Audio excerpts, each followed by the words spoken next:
இருக்கக்கூடிய எல்லா நம்முடைய தமிழ் சொந்தங்களுக்கு கூட என்னுடைய இனிமையான வணக்கத்தை மற்றும் ஒரு ಮುறை தெரிவித்துக் ಕೊಳ್கின்றேன். ಇಲ್ಲಿರುವ ನಮ್ಮ ಕರ್ನಾಟಕ ಬಂಧುಗಳು ಎಲ್ಲರೂ ಕೂಡ ನಮಸ್ಕಾರ ತಿಳಿಸ್ತೀನಿ. ತಾವೆಲ್ಲರೂ ಕೂಡ ಬಹಳ ಒಂದು ದೊಡ್ಡ ಸಂಖ್ಯೆಯಲ್ಲಿ ಬಂದಿದ್ದೀರಾ. ತಮಗೆ ನಮಸ್ಕಾರ ತಿಳಿಸ್ತೀನಿ. My respectful greetings to all the wonderful people of Bharat residing in UAE for the time being. I pay my respects and compliments to all of you at the outset. உங்கள் அனைவருக்கும் கூட என்னுடைய இனிமையான சுதந்திர தின நல்வாழ்த்துக்களை தெரிவித்துக் கொள்கின்றேன். 79வது சுதந்திர தின நல்வாழ்த்துக்கள். மிகச் சிறப்பான ஒரு பாரதத்தில் நாம் எல்லோரும் கூட குடிமக்களாக வாழ்ந்து கொண்டிருக்கின்றோம். நான் ஆங்கிலத்தை அதிகமாக பயன்படுத்தாமல் மேக்சிமம் நம்முடைய தாய்மொழி தமிழ்லையும் கன்னடத்துலையும் நான் பேசுகிறேன். ஏன்னா 2 பக்கத்துலேருந்து அதிகமாக வந்திருக்கிறீங்க. கடந்த 2 நாட்களாக நிறைய ஆங்கிலத்தில் பேசி கொண்டிருக்கின்றேன். அதனால் யாராவது தமிழ் கன்னடம் ரெண்டும் தெரியாதவங்க இருந்தால் தயவு செஞ்சு கை தூக்கணும், எனக்கு ஒரு அண்டர்ஸ்டாண்டிங்காக. Okay okay okay. இந்த நிகழ்ச்சி நடப்பதற்கு மிக முக்கிய காரணமாக இருக்கக்கூடிய இந்தியன் பீப்புள்ஸ் ஃபோரம் IPF இந்தியாவிற்கும் UAEக்கும் ஒரு பெரிய பந்தமாக இணைப்பு பாலமாக இருந்து கொண்டிருக்கிறது. IPF-ஐ பொறுத்தவரை மேடையில் ஒரு காமிச்சாங்க என்னெல்லாம் வேலை செய்கிறாங்கன்னு. இந்தியாவிலிருந்து இங்கே வரக்கூடிய நம்முடைய சொந்தங்களுக்கெல்லாம் ஒரு பிரச்சனையாக இருந்தால் முதன்மையாக IPF இங்கே இருந்து சரி செய்து கொண்டிருக்கின்றார்கள். விசா பிரச்சனையிலிருந்து, உடல்நல பிரச்சனையிலிருந்து, யாராவது தெரியாமல் ஏஜென்ட் மூலமாக தவறாக இங்கே வந்தார் என்றால் அவர்களுக்கு தேவையான பிரச்சனை, சிறையில் இருக்கக்கூடியவர்களுக்கு தேவையான பிரச்சனை அனைத்தையும் கூட நம்முடைய இந்தியன் பீப்புள்ஸ் ஃபோரம் மிகச்சிறப்பாக சரி செய்து கொண்டிருக்கின்றார்கள். முதல்ல அதனுடைய தலைவராக இருக்கக்கூடிய ஜிதேந்திர வைத்தியா அவர்கள் உட்பட இங்கே இருக்கக்கூடிய எல்லா IPF-னுடைய சொந்தங்களுக்கும் இந்த நேரத்தில் நெஞ்சார்ந்த நன்றிகளை தெரிவித்துக் கொள்கின்றேன். அதே போல இந்த IPF அமைப்பினுடைய CSR அமைப்பினுடைய தலைவியாக இருக்கக்கூடிய நம்முடைய தமிழகத்தை சார்ந்த அருமை சகோதரி உமா சங்கரி அவர்களுக்கு இந்த நேரத்தில் நெஞ்சார்ந்த வாழ்த்துக்களை நன்றிகளை தெரிவித்துக் கொள்கின்றேன். அதே போல IPF தமிழகம் அதனுடைய கன்வீனராக செயலாளராக செயல்பட்டு கொண்டிருக்கக்கூடிய அருமையண்ணன் செல்வசேகரன் அவர்களுக்கு என்னுடைய நெஞ்சார்ந்த வாழ்த்துக்களை தெரிவித்துக் கொள்கின்றேன். அதே போல் IPF கர்நாடகா அது கன்வீனராக இருவ அண்ணா சசிதர் அவர்களுக்கு கூட நாகராஜன் அவர்களுக்கு ಕೂಡ ನನ್ನ ನಮಸ್ಕಾರ ತಿಳಿಸ್ತೀನಿ. ಅವರು ಕೂಡ ಬಂದಿರ್ತಾರೆ. ಶಶಿಧರ್ ಅವರು ಪರವಾಗಿ ಇಲ್ಲಿದ್ದಾರೆ, ಅವರು ಕೂಡ ನಮಸ್ಕಾರ ತಿಳಿಸ್ತೀನಿ. இங்கிருவ நம்ம அரசல குமாரன் அவர்கள், கணேஷ் அவர்கள், தினேஷ் அவர்கள், ரீதா அவர்கள், செந்தில் அவர்கள், சாரதா அவர்களுக்கு கூட இந்த நேரத்தில் என்னுடைய நெஞ்சார்ந்த நன்றிகளை வணக்கத்தை தெரிவித்துக் கொள்கின்றேன். இந்த நிகழ்ச்சி நடப்பதற்கு மிக முக்கிய காரணமாக இருப்பவர்கள் முன்னிருக்கையில் அமர்ந்திருக்கின்றார்கள். அருமை நண்பர் அண்ணன் கண்ணன் ரவி அவர்கள் இருக்கின்றார்கள், பிரவீன் ஷெட்டி அவர்கள் இருக்கின்றார்கள், பர்வா குரூப்லேருந்து வந்திருக்கக்கூடிய அருமை சகோதரர் நிலேஷ் அவர்கள் இருக்கின்றார்கள், சசிதர் அவர்கள் இருக்கின்றார்கள், பீமா ஜுவல்லரி சார்பாக வந்திருக்கக்கூடிய அருமை அண்ணன் அவர்கள் வந்திருக்கின்றார்கள். அவர்களுக்கும் என்னுடைய நெஞ்சார்ந்த நன்றி.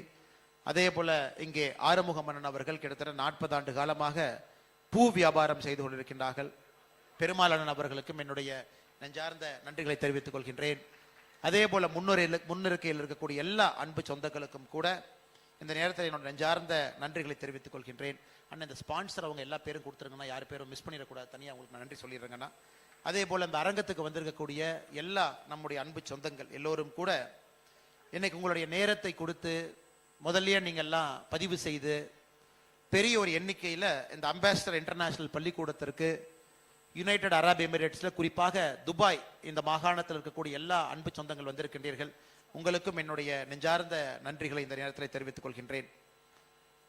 வின் விஷனுடைய காசிராஜ் அவர்கள், நாகராஜன் அவர்கள், பீமா ஜுவல்லரி அவர்கள், ஸ்பார்க் சங்கர் ஐயர் அவர்கள், KGRN குழுமத்தினுடைய கோபு ராமா நாயுடு அவர்கள், Precious Parties and Entertainment Baskaran அவர்கள், டாப் ராக் இன்டீரியர் அருமை சகோதரர் முரளி அவர்கள், எல்லோருக்கும் மற்றும் ஒரு முறை என்னுடைய நெஞ்சார்ந்த நன்றிகளை தெரிவித்துக் கொள்கின்றேன். அண்ணன் பெருமாள் அவர்களுடைய பெயரை தவறாக சொன்னதற்காக மன்னிப்பையும் கூறி, பெருமாள் ஃப்ளவர் ஷாப்பினுடைய மேலாளராக 40 ஆண்டு காலமாக இந்த பகுதியில் மிகச்சிறப்பாக பணியாற்றி கொண்டிருக்கக்கூடிய அண்ணன் பெருமாள் அவர்களுக்கும் என்னுடைய நெஞ்சார்ந்த நன்றிகளை தெரிவித்துக் கொள்கின்றேன். சொந்தங்களே, மிகச்சிறப்பாக நம்முடைய தமிழ் சொந்தங்கள், கர்நாடகாவினுடைய சொந்தங்கள் எல்லாரும் கூட மேடையில் நம்முடைய கலாச்சாரத்தை மிகச்சிறப்பாக நமக்கு பறைசாட்டினார்கள். அவங்களுடைய குழந்தைகளுடைய வயது பாருங்க, இன்னொரு கடல் கடந்து 1000 மைல் தொலைவை தாண்டி இங்கே இருக்கின்றோம். எல்லா குழந்தைகளுக்கும் மிக அற்புதமாக நளினமாக அந்த பரதநாட்டிய கலை, குறிப்பாக முன்னிருக்கையிலிருந்து பார்த்தோம் அந்த சின்ன பாப்பா சின்ன பாப்பா இப்பதான் பரதநாட்டிய கற்றுக்கொண்டிருக்கின்றார்கள். ஆனால் கண்ணில் பார்த்தீங்கன்னா அந்த கலையினுடைய ஆர்வம் நமக்கு மிக தெளிவாக தெரிந்தது. அந்த பாப்பா உட்பட மேலே மேடையில் இந்த நமக்காக நடனம் ஆடி நம்மை மகிழ்வித்த எல்லா குழந்தைகளுக்கும் இந்த நேரத்தில் என்னுடைய நெஞ்சார்ந்த நன்றிகளை மறுபடியும் தெரிவித்துக் கொள்கின்றேன். I take this opportunity to thank all the wonderful people who have come to the stage performing Bharatanatyam and other forms of cultural dance to all the people who are here. I only wish and pray that their passion for this wonderful art will continue to guide them in the near future also. Whatever they do in life, pursuing a classical dance is fantastic for anybody. ஒரு அற்புதமான ஒரு கலாச்சார நடனத்தை, அது பரதநாட்டியத்திலிருந்து குச்சிப்புடியிலிருந்து ஏதாவது ஒரு நடனத்தை ஒரு பெண், ஒரு குழந்தை, ஒரு ஆண் அதை கற்றுக்கொண்டு தன்னுடைய வாழ்க்கையில தொடர்ந்து வந்தாங்கன்னா அவர்களுக்கு தேவையான அனைத்து பிரச்சனையும் கூட, அனைத்து நல்லதும் கூட, அனைத்து கெட்டதையும் கூட அந்த கலை பார்த்து கொள்ளும். அவங்க எங்கேயும் போக வேண்டிய அவசியம் கிடையாது. அப்படிப்பட்ட ஒரு பெரிய ஆற்றல் நம்முடைய இயல் இசை நாடகத்துக்கு இருக்கு. ஆனால் நிச்சயமாக இங்க இருக்கக்கூடிய நம்முடைய சொந்தங்கள், தமிழ் சொந்தமாக இருக்கட்டும், கர்நாடகா சொந்தமாக இருக்கட்டும், இயல் இசை நாடகத்தை உங்களுடைய குழந்தைகளுக்கு நீங்க சொல்லிக் கொடுக்கணும். It could be a poetry, it could be a drama, it could be a theater, it could be a classical dance form. எதாக இருந்தாலும் கூட கடல் கடந்து இருக்கிறீங்க. நம்முடைய பாரதத்தோடு தொடர்ந்து உங்களுடைய தொடர்பு இருப்பதற்கு, நம்முடைய கலைகளின் மீது தொடர்ந்து குழந்தைகளுக்கு பற்றுதல் இருப்பதற்கு இயல் இசை நாடகத்தை கட்டாயமாக நீங்கள் சொல்லிக் கொடுக்க வேண்டும் என்கின்ற அன்பான வேண்டுகோளையும் இந்த நேரத்தில் நான் தெரிவித்துக் கொள்கின்றேன். அன்பு சொந்தங்களே, இது நம்முடைய சுதந்திர தின விழாவாக இருந்தாலும் கூட நாம் எல்லோரும் நம்முடைய மொழியை தாண்டி, இனத்தை தாண்டி, எந்தவித பாகுபாடும் இல்லாம வேற்றுமையில் ஒற்றுமை என்கின்ற ஒற்றை கருத்துல நாம் எல்லோரும் கூட இங்கே இணைந்திருக்கின்றோம். இந்தியன் பீப்புள்ஸ் ஃபோரம் IPF ஒரு பெரிய முயற்சி எடுத்து நம்ம இணைத்திருக்கின்றார்கள். ಇಲ್ಲಿರುವ ನಮ್ಮೆಲ್ಲ ಬಂಧುಗಳು ಕೂಡ ನಾವು ಇಲ್ಲಿ ಸಣ್ಣ ಪುಟ್ಟ ನಮ್ಮಲ್ಲಿ ಡಿಫರೆನ್ಸಸ್ ಏನಿರುತ್ತೆ ಅದೆಲ್ಲ ಕೂಡ ದಾಟಿ ನಾವಿಲ್ಲಿ ಕಂಬೈಂಡ್ ಹಾಕಿದ್ದೀವಿ. ಭಾರತೀಯ ಎನ್ಗಿன்ற ಐಡೆಂಟಿ ಏನಿದೆ, ಐಡೆಂಟಿ ಪ್ರಕಾರ ನಾವೆಲ್ಲರೂ ಕೂಡ ಅದು ಬಂದಿದ್ದೀವಿ. ಅದು ಬಹಳ ಇಂಪಾರ್ಟೆಂಟ್. ಅದು ಈ ಟೈಮ್ನಲ್ಲಿ நம்ம தேச இடி பிரபஞ்சದಲ್ಲಿ இது ஃபுல் வேர்ல்ட்ನಲ್ಲಿ நாம் பார்க்கும் பொழுது பாரதத்தினுடைய வளர்ச்சி என்பது மிக அற்புதமான வளர்ச்சி பாதையில் பாரதம் இருக்கிறது. உலகத்தில் எந்த ஒரு நாடும் கூட கடந்த 4 ஆண்டுகளாக 6.5, 7, 7.5 இந்த வளர்ச்சியில எந்த ஒரு நாடும் கிடையாது. இன்னைக்கு பாரதம் மட்டும்தான் மிக அற்புதமான இந்த வளர்ச்சி பாதையில் நாம் இருக்கின்றோம். இந்த இடத்துக்கு நம்ம சாதாரணமா வரலீங்க. பல மனிதர்களுடைய தியாகம், உழைப்பு, அர்ப்பணிப்பு, நம்முடைய நாடு இழந்த இடத்தை பெற வேண்டும் என்கின்ற நம்பிக்கை, அதையெல்லாம் தாண்டி இந்தியா என்கின்ற ஒரு ஒற்றை ஐடென்டிட்டியில நாம் பயணம் செய்யக்கூடிய அந்த பயணம் இதெல்லாம் இன்று 2025 the most exciting country in the world is Bharat என்கின்ற பெயர் நமக்கு கிடைத்திருக்கிறது. எல்லா நாடுகளும் பாரதத்தை பார்த்து கொண்டிருக்கின்றார். உங்களுக்கு தெரியும் நம்முடைய முன்னோர்கள் எவ்வளவு கஷ்டப்பட்டாங்கன்னு நமக்கு தெரியும். சுதந்திரத்திற்கு முன்பு, சுதந்திரம் கிடைத்த பிறகு கூட நம்முடைய முன்னோர்கள் மிக கடுமையாக பாடுபட்டார். இன்று காலையில் தாஜ் ஹோட்டல்ல பிசினஸ் பீப்புள்கிட்ட பேசும்பொழுது ஒரு வார்த்தையை சொன்னேன். நம்முடைய பாரத நாடு 2007 முதலாக $1 trillion என்கின்ற பொருளாதார குறியீடை நாம் பெற்றோம். $1 trillion முதலாக 2007. சுதந்திரம் கிடைத்தது 1947. சுதந்திரம் கிடைத்த பிறகு 61 ஆண்டுகள் நமக்கு தேவைப்பட்டது $1 trillion என்கின்ற பொருளாதார குறியீடை பெறுவதற்காக. 2014 7 ஆண்டுகள் கழித்து $2 trillion என்கின்ற பொருளாதார குறியீடு. 2021 மறுபடியும் ஒரு 7 ஆண்டுகள் கழித்து $3 trillion என்கின்ற பொருளாதார குறியீடு. அப்படி பார்த்தீங்கன்னா முதல் $1 trillion அந்த பொருளாதார குறியீடை பெறுவதற்கு 60 ஆண்டுகள் தேவைப்பட்டது. அந்த முதல் $1 trillion இருந்து அடுத்த $1 trillion அதை நாம கொண்டு வருவதற்கு 7 ஆண்டுகள். மூன்றாவது $1 trillion 7 ஆண்டுகள். நான்காவது $1 trillion 2025 பெற்றோம். 4 ஆண்டுகள் 3 மாதத்துல. 60 ஆண்டுகள், 7 ஆண்டுகள், 7 ஆண்டுகள், 4 ஆண்டுகள், 3 மாதம். இன்னைக்கு அடுத்த $1 trillion, அடுத்த $1 trillion 3 வருடம் 8 மாசத்துல அதை பெறப்போகின்றோம். 5 trillion என்பது வரப்போகிறது. மிக வேகமாக நம்முடைய வளர்ச்சி பாதை இருக்கிறது. அதற்காக நான் ஆரம்பத்தில் சொன்னேன், உலகத்துல இன்னைக்கு எல்லோரும் பாரத நாட்டை உற்று பார்க்கின்றார்கள், நம்முடைய வளர்ச்சியை பார்க்கின்றார்கள், நம்ம நாட்டில் இருக்கக்கூடிய இளைஞர்களை பார்க்கின்றார்கள். 144 கோடி மக்கள் அந்த மக்களுடைய ஆற்றலை எல்லாம் பயன்படுத்தும் பொழுது பாரதம் தன்னை வளர்த்தி கொள்வது மட்டுமல்ல, இந்த உலக அரங்கிலே மறுபடியும் தலை நிமிர்ந்து நிற்கக்கூடிய ஒரு நாடாக உலக நாடுகள் எல்லாம் இன்னைக்கு பாரதத்தை பார்க்கிறாங்க. அப்படிப்பட்ட அற்புதமான நேரத்துல நம்முடைய சுதந்திர தினத்தை கொண்டாடி கொண்டிருக்கின்றோம். அப்படிப்பட்ட அற்புதமான நேரத்துல 79வது சுதந்திர தினம் என்பது சாதாரண ஒரு இல்லைங்க. மோஸ்ட் எக்ஸைட்டிங் ஒரு வருஷம். எல்லாருமே ஆர்வமாக பார்க்கின்றோம். $4.19 டிரில்லியன் என்பது உலகத்தினுடைய 4வது பெரிய பொருளாதார நாடாக மாறி இருக்கின்றோம். 10 ஆண்டுகளுக்கு முன்பு உலகத்துல 11வது இடத்துல இருந்தோம். இன்னைக்கு படிப்படியாக ஒரு இடமாக உயர்ந்து உயர்ந்து உயர்ந்து 4வது இடம். நமக்கு மேல இன்னும் ஒரு நாடு இருக்கிறது, அதற்கு மேல சைனா இருக்கிறது, அதற்கு மேல அமெரிக்கா இருக்கிறது. 3வது இடத்தை போவதற்கு இன்னும் ஒரு நாடு. நமக்கும் சைனாவுக்கும் மிகப்பெரிய தூரம். நாம் $4 டிரில்லியன் இருக்கோம், சைனா $17 டிரில்லியன் இருக்காங்க. நமக்கும் அமெரிக்காவுக்குமே தூரம் அதிகம். முதல்ல $32 டிரில்லியன் இருக்கிறாங்க, நம்ம $4 டிரில்லியன் இருக்கிறோம். அடுத்து இருக்கக்கூடிய நாடு ஜெர்மனி எட்டு பிடிக்க முடியும், $4.7 டிரில்லியன் இருக்கிறாங்க. அதை எட்டி பிடிக்கக்கூடிய தூரத்தில் இன்னைக்கு ஜெர்மனி இருக்கு. எதற்காக இதை சொல்லுகின்றேன் என்றால், இங்க இருக்கக்கூடிய குழந்தைகள், குறிப்பாக ஒரு 35 வயதிற்கு கீழ் இருக்கக்கூடிய மனிதர்கள் ஒரு புதிய இந்தியாவை பார்த்து கொண்டிருக்கின்றார்கள். கடந்த ஒரு 25 ஆண்டுகள்ல இந்தியாவுடைய வளர்ச்சி மாற்றம் என்பது மிக மிக புதிது. நம்முடைய நாட்டில் ஊழல் இல்லாத ஒரு நாடாக மாறுவதற்கான முயற்சியும் நாம் ஈடுபட்டிருக்கின்றோம். 1947க்கு பிறகு எல்லா துறையிலும் கூட ஊழல் இருந்த ஒரு விஷயத்தை இன்னைக்கு மாற்றி நம்முடைய சமகாலத்தில் ஒரு கரப்ஷன் ஃப்ரீ இந்தியாவை பார்க்க முடியும் என்கின்ற ஒற்றை நம்பிக்கையும் நமக்கு வந்தது. இதெல்லாம் பெரிய நம்பிக்கை நமக்கு. இந்த சுதந்திர தினத்தை உன்னிப்பாக நாம் பார்க்கும் பொழுது 2014 நம்முடைய பாரத பிரதமர் நரேந்திர மோடி அவர்கள் செங்கோட்டையிலிருந்து பேசினாங்க, ரெட் ஃபோர்ட்ல இருந்து பேசினாங்க. 2014 பிரதமர் அவர்கள் பேசுவதை உன்னிப்பா கவனிச்சீங்கன்னா, நம்ம நாட்டில் எத்தனையோ மனிதர்களுக்கு கழிப்பறை இல்லை, டாய்லெட் இல்லை என்பதை பேசினாங்க. நாம் மக்களுக்கு உணர்வு அடிப்படையில், அவங்களுடைய டிக்னிட்டி அடிப்படையில், ஒரு மனிதன் என்கின்ற அந்தஸ்து என்னங்க, அந்த மனிதனுடைய பர்சனல் நாகரிகம், அந்த மனிதனுக்கு தனிப்பட்ட ஒரு விஷயம் என்பது கழிப்பறை. அதை கூட ஒரு பொது இடத்துல கழிப்பறை இல்லாத வீட்டில் அந்த மனிதன் குடியிருக்கின்றான் என்று முதலாக அவர்களுக்காக கவலைப்பட்டது நம்முடைய பாரத பிரதமர் நரேந்திர மோடி அவர்கள். 2014 செங்கோட்டையிலிருந்து பேசினாங்க. எல்லா இந்தியர்களுக்கும் எல்லா மனிதர்களுக்கும் அடிப்படை கழிப்பறை வசதியை கொடுப்பது நம்முடைய கடமை என்பதை பேசினாங்க. இன்னைக்கு 12 ஆண்டுகள் கழித்து திரும்பி பார்க்கும் பொழுது 120 மில்லியன் 12 கோடி இந்தியர்களுக்கு கழிப்பறை வசதியை நாம் ஏற்படுத்தி கொடுத்திருக்கின்றோம். பேசிக் இஷ்யூ. அதன் பிறகு வங்கி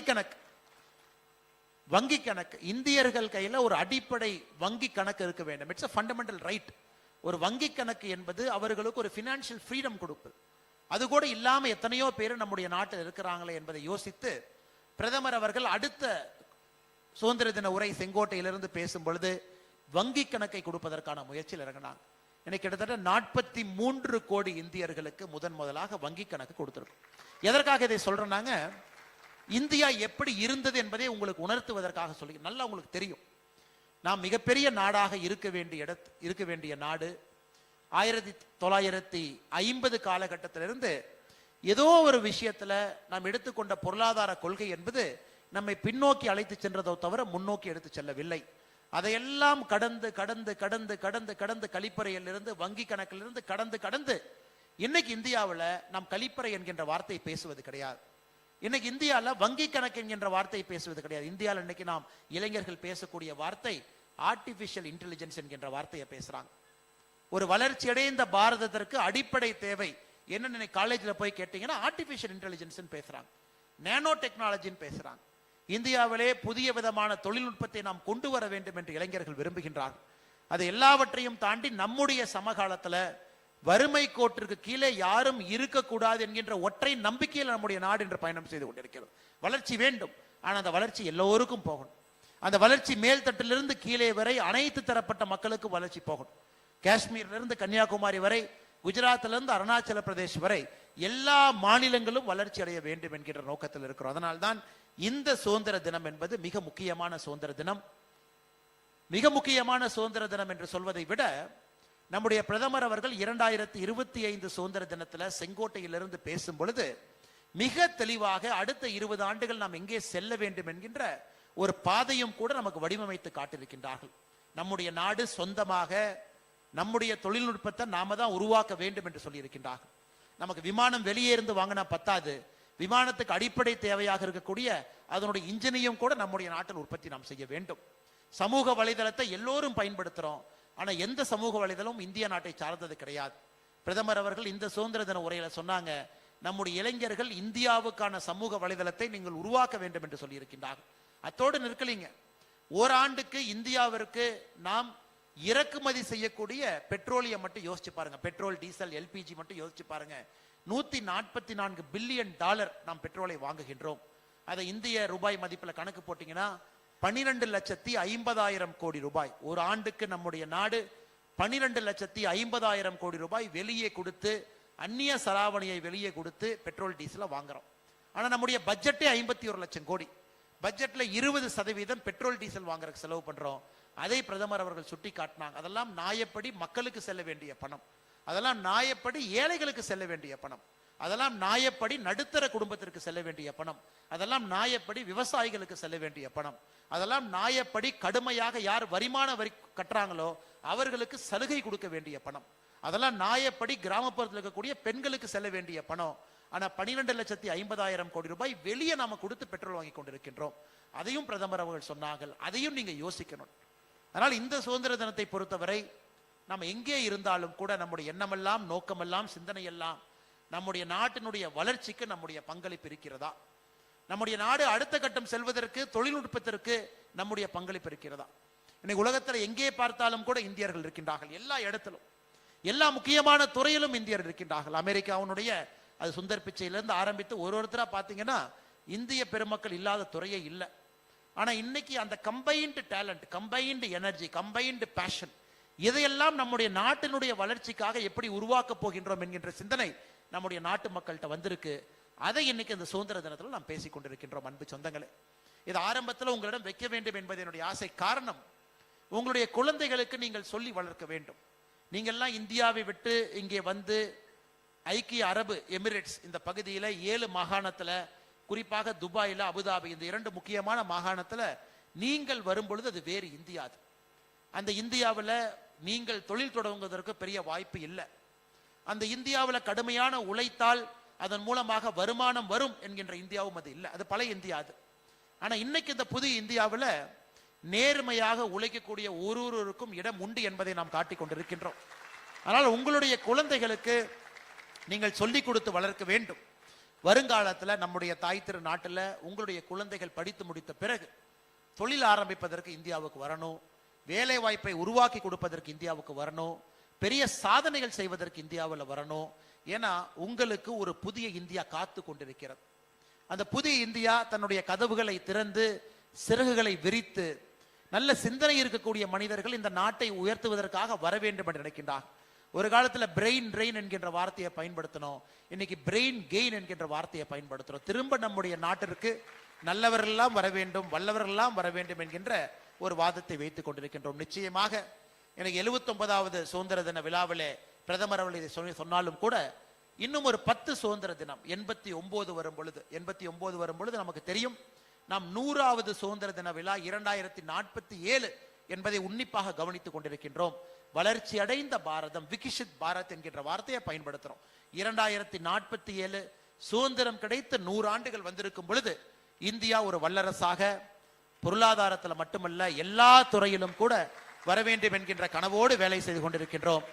அது நடக்க வேண்டும் என்றால் 89வது சுதந்திர தின விழா இன்னும் 10 ஆண்டுகள் கழித்து உங்களுடைய குழந்தைகள் நம்முடைய தாய் திரு நாட்டில் ஒரு முக்கியமான பொறுப்பில் இந்தியாவுடைய வளர்ச்சிக்கு அவர்கள் எல்லாரும் கூட உழைக்க வேண்டும் என்கின்ற அன்பான வேண்டுகோளையும் கூட இந்த நேரத்தில் உங்களுக்கு நான் வைக்கின்றேன். காரணம் இருக்குங்க ஐயா, சாதாரண வேலை இல்லை. துபாயில் இந்த நேரத்தில் நேற்று நான் பார்த்த 49.8 டிகிரி, நேற்று ஹீட் 49.8 டிகிரி. அதுல நம்முடைய சொந்தங்கள் எத்தனையோ பேர் இந்த பெட்ரோலியம் துறையில எக்ஸ்ட்ரீம் எக்ஸ்போஷர் இருக்கக்கூடிய துறையில வேலை பார்க்குறாங்க. அப்படின்னா என்விரான்மெண்டல் எக்ஸ்போஷர் இருக்கக்கூடிய துறையில அவங்க போட்டிருக்கக்கூடிய சேஃப்டி கிட்டு, ஹெல்மெட்டு அதெல்லாம் போட்டுக்கிட்டு நீங்க 50 டிகிரியில் வேலை பார்க்குறீங்கன்னா எவ்வளவு கஷ்டப்பட்டு அவர்கள் அந்த வேலை பார்க்கணும்.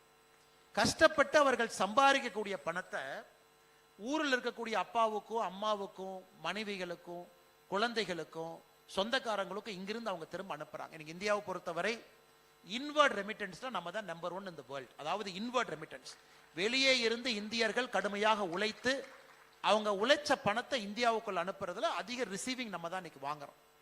அதை ஒரு பக்கம் நமக்கு சந்தோஷம், இந்தியாவிற்கு இவ்வளவு பணத்தை வெளியிருந்து அனுப்புறாங்க, இந்தியாவிற்குள்ள இவ்வளவு டாலர் வருது. அந்த டாலர் நமக்கு ரொம்ப முக்கியங்க ஐயா. ஏன்னா நம்முடைய எக்ஸ்போர்ட்ஸ் பார்த்தீங்கன்னா 830 பில்லியன், இம்போர்ட் 905 பில்லியன். ஸோ எக்ஸ்போர்ட்டை விட இம்போர்ட் கொஞ்சம் அதிகமாக பண்றதுனால நமக்கு டாலர்ஸ் தேவை. அதையெல்லாம் நீங்க கொடுக்குறீங்க. ஆனா அதை தாண்டி நீங்க பாருங்க, அந்த ஒரு டாலரும் உள்ளே வருவதற்கு எங்கேயோ ஒரு இந்தியன் கடுமையாக உழைக்கின்றான் என்பது நமக்கு தெரியும். எங்கேயோ யாரோ உழைக்கிறாங்க. அது காடுகளாக இருக்கட்டும், அது இது போன்ற ஒரு தீவுகளாக இருக்கட்டும், மிக முக்கியமாக கடினமான வெயிலாக இருக்கட்டும், எங்கேயோ இடத்துல நம்முடைய இந்தியர்கள் கடுமையாக உழைத்து அதை கொண்டு வருகின்றார்கள். அதில் எந்த மாற்று கருத்து இல்லைங்க ஐயா. இன்னைக்கு அப்படிப்பட்ட எல்லோருக்கும் கூட ஒரு ஆண்டும் மக்கள் வர்றாங்க, எல்லா விதமான துறைகளுக்கு வர்றாங்க. கடினமாக உழைக்கக்கூடிய இந்த ப்ளூ காலர் துறைக்கு வர்றாங்க, கடினமா உழைக்கணும் ஆனா மூளைக்கு வேலை இருக்கக்கூடிய ஒயிட் காலர் மேலே இருக்கக்கூடிய துறைக்கு வர்றாங்க. இன்னைக்கு நம்முடைய நோக்கம் எல்லாம் 79 ஆண்டுகள் கடந்த பிறகு இன்னைக்கு நம்முடைய சிந்தனை, ஒரு இந்தியன் அவ்வளவு கஷ்டப்பட்டு உழைத்து சம்பாதிக்கணுமா? உழைத்து சம்பாதிக்கணும், ஆனா கஷ்டப்பட்டு ஒரு வெயில்ல மேட்டுல காட்டுல இருக்கணுமா நம்ம யோசிக்க ஆரம்பிச்சிருக்கோம். அதனால்தான் பிரதமர் அவர்கள் சொல்லி இருக்கின்றார்கள், இந்த ஆண்டு மட்டும் இந்தியாவில் இளைஞர்களுக்கு நாம் வேலை வாய்ப்பு நம்முடைய நாட்டுக்குள்ள உருவாக்கணும் இந்த ஆண்டு. அதற்கு நேற்று 1 லட்சம் கோடி ரூபாய் ஒதுக்கி இருக்கிறாங்க. 1 லட்சம் கோடி ரூபாய், 1 லட்சம் கோடி ரூபாய் இளைஞர்களுக்கு வேலை வாய்ப்பு திட்டத்துக்கு ஒதுக்கி வச்சிருக்கிறாங்க. ஒரு இளைஞனுக்கு ஒரு தனியார் துறை வேலை வாய்ப்பு கொடுத்தால் ஒரு வேலை வாய்ப்புக்கு இந்திய அரசு 15,000 ரூபாய் வருஷத்துக்கு கொடுப்பாங்க. ஒரு இளைஞனுக்கு ஒரு தனியார் துறையில வேலை வாய்ப்பு கொடுத்தாங்கன்னா 15,000 rupees, 15,000 ரூபாய் நேற்று அறிவித்த திட்டத்தின்படி 1 லட்சம் கோடி ரூபாய் ஒதுக்கி இருக்கிற காரணம், வேலை வாய்ப்பு நம்முடைய நாட்டில் உருவாக வேண்டும் என்பதிலே நம்முடைய அரசு தெள்ள தெளிவாக இருக்கின்றோம். அதனால் நிச்சயமாக இருக்கக்கூடிய பெரிய மனிதர்கள் வருங்காலத்தில் நீங்க இந்தியாவிற்கு வந்து நீங்களும் அங்கே தொழிலை ஆரம்பித்து எண்ணற்ற இந்தியர்களுக்கு வேலை வாய்ப்பை நீங்கள் உருவாக்கி கொடுக்க வேண்டும் என்று அன்போடு இந்த நேரத்தில் கேட்டுக்கொள்கின்றேன். மேடையில் ஐபிஎஃப் பேசும்பொழுது சொன்னாங்க, என்னை கடந்த ஒரு 11 ஆண்டுகளில் நெஞ்சில கை வச்சு நிச்சயமா நீங்க சொல்லலாம், நாம் இந்தியன் என்று சொன்னால் நம்முடைய கண்ணை பார்க்கும் பொழுது ஒரு மரியாதை தெரியும். நம்ம இந்தியாவிற்கு வெளியே வந்து இதே துபாய்க்கு இதே இடத்துக்கு 2014க்கு முன்பு நாமளும் வந்திருக்கிறோம், ஏர்போர்ட்டுக்குள்ள டிரான்சிட் பண்ணியிருக்கிறோம். எத்தனையோ நாடுகளுக்கு இதற்கு முன்பும் நாம் சென்று இருக்கின்றோம். ஆனால் இன்னைக்கு இந்தியா என்கின்ற வார்த்தை அந்த இமிகிரேஷன்ல நம்ம பாஸ்போர்ட்டை வாங்கி பார்க்கும் பொழுது நம் கண்ணை பார்க்கும் பொழுது ஒரு சின்ன மரியாதை இருக்கு. இந்த பாடியில முதல்ல டபுள் பேட்டிங், நம்ம மட்டும் மாட்டோம், எத்தனையோ பேர் இருப்பாங்க, நம்மளை மட்டும் தனியா சைட்ல கூப்பிட்டு 2 டைம் செக் பண்ணுவாங்க. இன்னைக்கு அந்த 2 முறை செக் பண்றதெல்லாம் உலகத்துல எங்கேயுமே கிடையாது. அமெரிக்காவாக இருக்கட்டும், அரபு எமிரேட்டாக இருக்கட்டும், எங்கே இருந்தாலும் கூட இந்தியன் என்று சொன்னால் ஒரு பெருமை. இதில் ரொம்ப ஆச்சரியமான விஷயம் பாருங்க ஐயா, அந்த பெருமை நமக்கு சாதாரணமா கிடைக்கல. உலக நாடுகளுக்கெல்லாம் நாம் ஒரு பாடம் எடுத்திருக்கின்றோம் கடந்த 10 ஆண்டுகள்ல. ஒரு இந்தியன் உலகத்துல எந்த பகுதியில எந்த பிரச்சனையை மாட்டி இருந்தாலும் கூட இந்தியா மொத்தமாக நம்முடைய அசெட்ஸை உங்களுக்காக பயன்படுத்தும். அசெட்னா நம்ம யோசிச்சுக்கணுங்க ஐயா, நம்முடைய அசெட்டுங்கிறது நம்முடைய மிலிட்டரி மைட், நம்முடைய போர் விமானங்களாக இருக்கட்டும், நம்முடைய ஆர்மி, நேவி, ஏர்போர்ஸ் 3 முக்கியமான நம்முடைய பாதுகாக்கக்கூடிய துறைகளாக இருக்கட்டும், நம்முடைய மத்திய அரசாக இருக்கட்டும், நம்முடைய கவர்மெண்ட் அசெட், எம்பசி அசெட்டாக இருக்கட்டும், இதை பயன்படுத்தி எங்கே இருந்தாலும் ஒரு இந்தியனை திரும்ப கொண்டு வர வேண்டும் என்பதிலே நம்முடைய அரசு உறுதியா இருக்கு. இன்னைக்கு பாருங்க, நேபாளில் பூகம்பம் வந்த பொழுது ஏப்ரல் 2015 ஆபரேஷன் மைத்ரி, ஏப்ரல் 25ஆம் தேதி அங்கே பூகம்பம் வந்த பிறகு நம்முடைய Indian air force transport aircraft NDRF team road கான்வாயை பயன்படுத்தி 43,000 இந்தியர்களை நேபாளில இருந்து திரும்ப நம்ம கொண்டு வந்தோம். ஏமன்ல சிவில் வார் ஏப்ரல் 2015 ஏமன் நாட்டில் சிவில் வார் வந்த பொழுது ஆபரேஷன் ரஹாட் என்பதன் மூலமாக 5,500 இந்தியர்களை நம்முடைய விமானப்படை மூலமாக, கடல் படை மூலமாக இந்தியாவிற்கு கொண்டு வந்தோம். சவுத் சூடான் ஜூலை 2016 ஆபரேஷன் சங்கத் மோச்சான், அந்த ஊர்ல பிரச்சனை வந்த பொழுது 600 இந்தியர்களை 2 இந்தியன் ஏர்போர்ஸ் C-17 விமானம் மூலமாக நாட்டிற்கு கொண்டு வந்தோம். ஆபரேஷன் சமுத்திர சேது, குறிப்பாக கோவிட் வந்த பொழுது மே ஜூன் 2020 3,900 பேர் மால்டிவ், ஸ்ரீலங்கா, ஈரான் கப்பல் படை மூலமாக இந்தியாவிற்கு சமுத்திர சேது இது மூலமாக கொண்டு வந்தோம். மிக முக்கியமாக operation Vande Bharat mission Covid காலகட்டத்தில் 10,25,600 பேர்த்த 100 நாடுகள் இருந்து நம்முடைய நாட்டிற்கு பத்திரமாக வந்தே பாரத் மிஷன் கோவிட் சமயத்தில் கொண்டு வந்தோம். ஆகஸ்ட் 2021 ஆபரேஷன் தேவி சக்தி ஆப்கானிஸ்தான்ல 800 பேர் தாலிபான் ஆட்சி வீழ்ந்த பிறகு 800 இந்தியர்கள் இங்கே மாட்டி கொண்டிருந்தார்கள். 800 பேர்த்தையும் பத்திரமா நம்முடைய நாட்டுக்கு கொண்டு வந்தோம். ஆபரேஷன் தோஸ்த் டர்க்கி சிரியா 2 பகுதி அந்த பார்டர்ல பூகம்பம் வந்த பொழுது அங்கே இருந்து 331 பேர்த்த பத்திரமா கொண்டு வந்தோம். Operation Kaveri Sudan civil war April May 2023ல 3900 பேர்த்த கடல் மூலமாக விமானப்படை மூலமாக கொண்டு வந்தோம். இஸ்ரேல் ஹமாஸ் சண்டை ஆரம்பித்த பொழுது ஆபரேஷன் அஜய் ஆயிரக்கணக்கான இந்தியர்களை அந்த பகுதியில் இருந்து குறிப்பாக இஸ்ரேலில் இருந்து மீட்டு நம்முடைய நாட்டிற்கு கொண்டு வந்தோம்.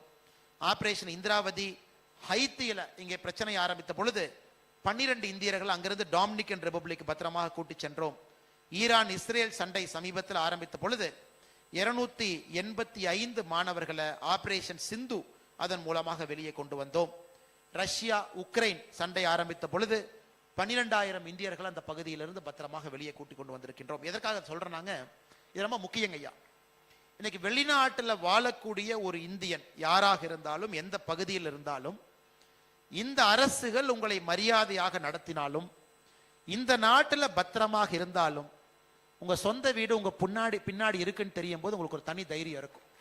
எங்கே இருந்தாலும் நான் பிறந்த வீடு, ஒரு பொண்ணை திருமணம் செய்து புகுந்த வீட்டுக்கு அனுப்புனா கூட பிறந்த வீடு பின்னாடி இருக்குன்னு அந்த பொண்ணுக்கு தெரிஞ்சு அது ஒரு தனி தைரியம் அந்த பொண்ணுக்கு. இன்னைக்கு அதுபோல் நீங்கள் எங்கே இருந்தாலும் கூட உங்களை பத்திரமாக கொண்டு வருவதற்கு ஒரு முழு நாடு உங்கள் பின்னால் இருக்கிறது என்பதை உணர்த்துவதற்காக இதையெல்லாம் நான் சொன்னேங்க ஐயா. இன்னைக்கு அது ஒரு தனிச்சிறப்பு, இதற்கு முன்பு நான் பார்த்தது கிடையாது. அதுவும் குறிப்பா இந்த சூடான் பாருங்க, ஆபரேஷன் காவேரி சூடான் சிவில் வார் 2 சூடான் சண்டை போட்டுக்கிறாங்க. 3900 இந்தியன் மாட்டியிருக்காங்க.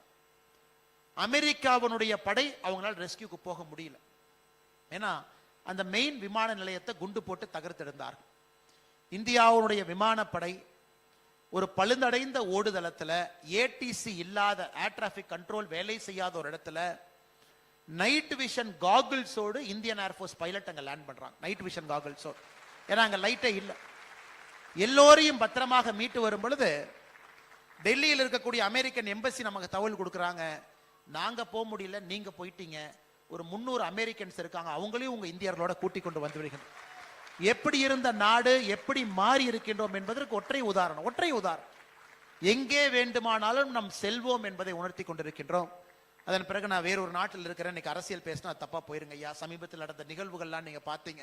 ஒரு இந்தியர்களுக்கு ஒரு பிரச்சனை என்றால் எங்கே இருந்தாலும் நம்முடைய பாதுகாப்பு படை செல்லும் என்பதையும் கூட உலக நாடுகளுக்கு நாம் உணர்த்தி இருக்கின்றோம். அன்பு சொந்தங்கள், இதனால்தான் புதிய இந்தியா என்கின்ற வார்த்தையை பயன்படுத்தினேன். இதனால் புதிய இந்தியா, நியூ இந்தியா, ஒரு தன்னம்பிக்கை இருக்கக்கூடிய ஒரு நாடு, வேலை செய்ய வேண்டும் என்று நினைக்கக்கூடிய ஒரு நாடு. அதனால் இந்த நாட்டில் இளைஞராக இருப்பதற்கு நாம் எல்லோரும் கூட ஒரு பெரிய பாக்கியம் செய்திருக்கின்றோம். இந்த நாட்டில் மூத்தவர்கள் இத்தனை காலமாக அவர்களுடைய கண்ட கனவுகள் எல்லாம் இந்த நாட்டில் நனவாகி கொண்டிருக்கிறது என்று மூத்தவர்கள் பார்க்கக்கூடிய ஒரு அற்புதமான நேரத்தில் இங்க இருக்கின்றோம்.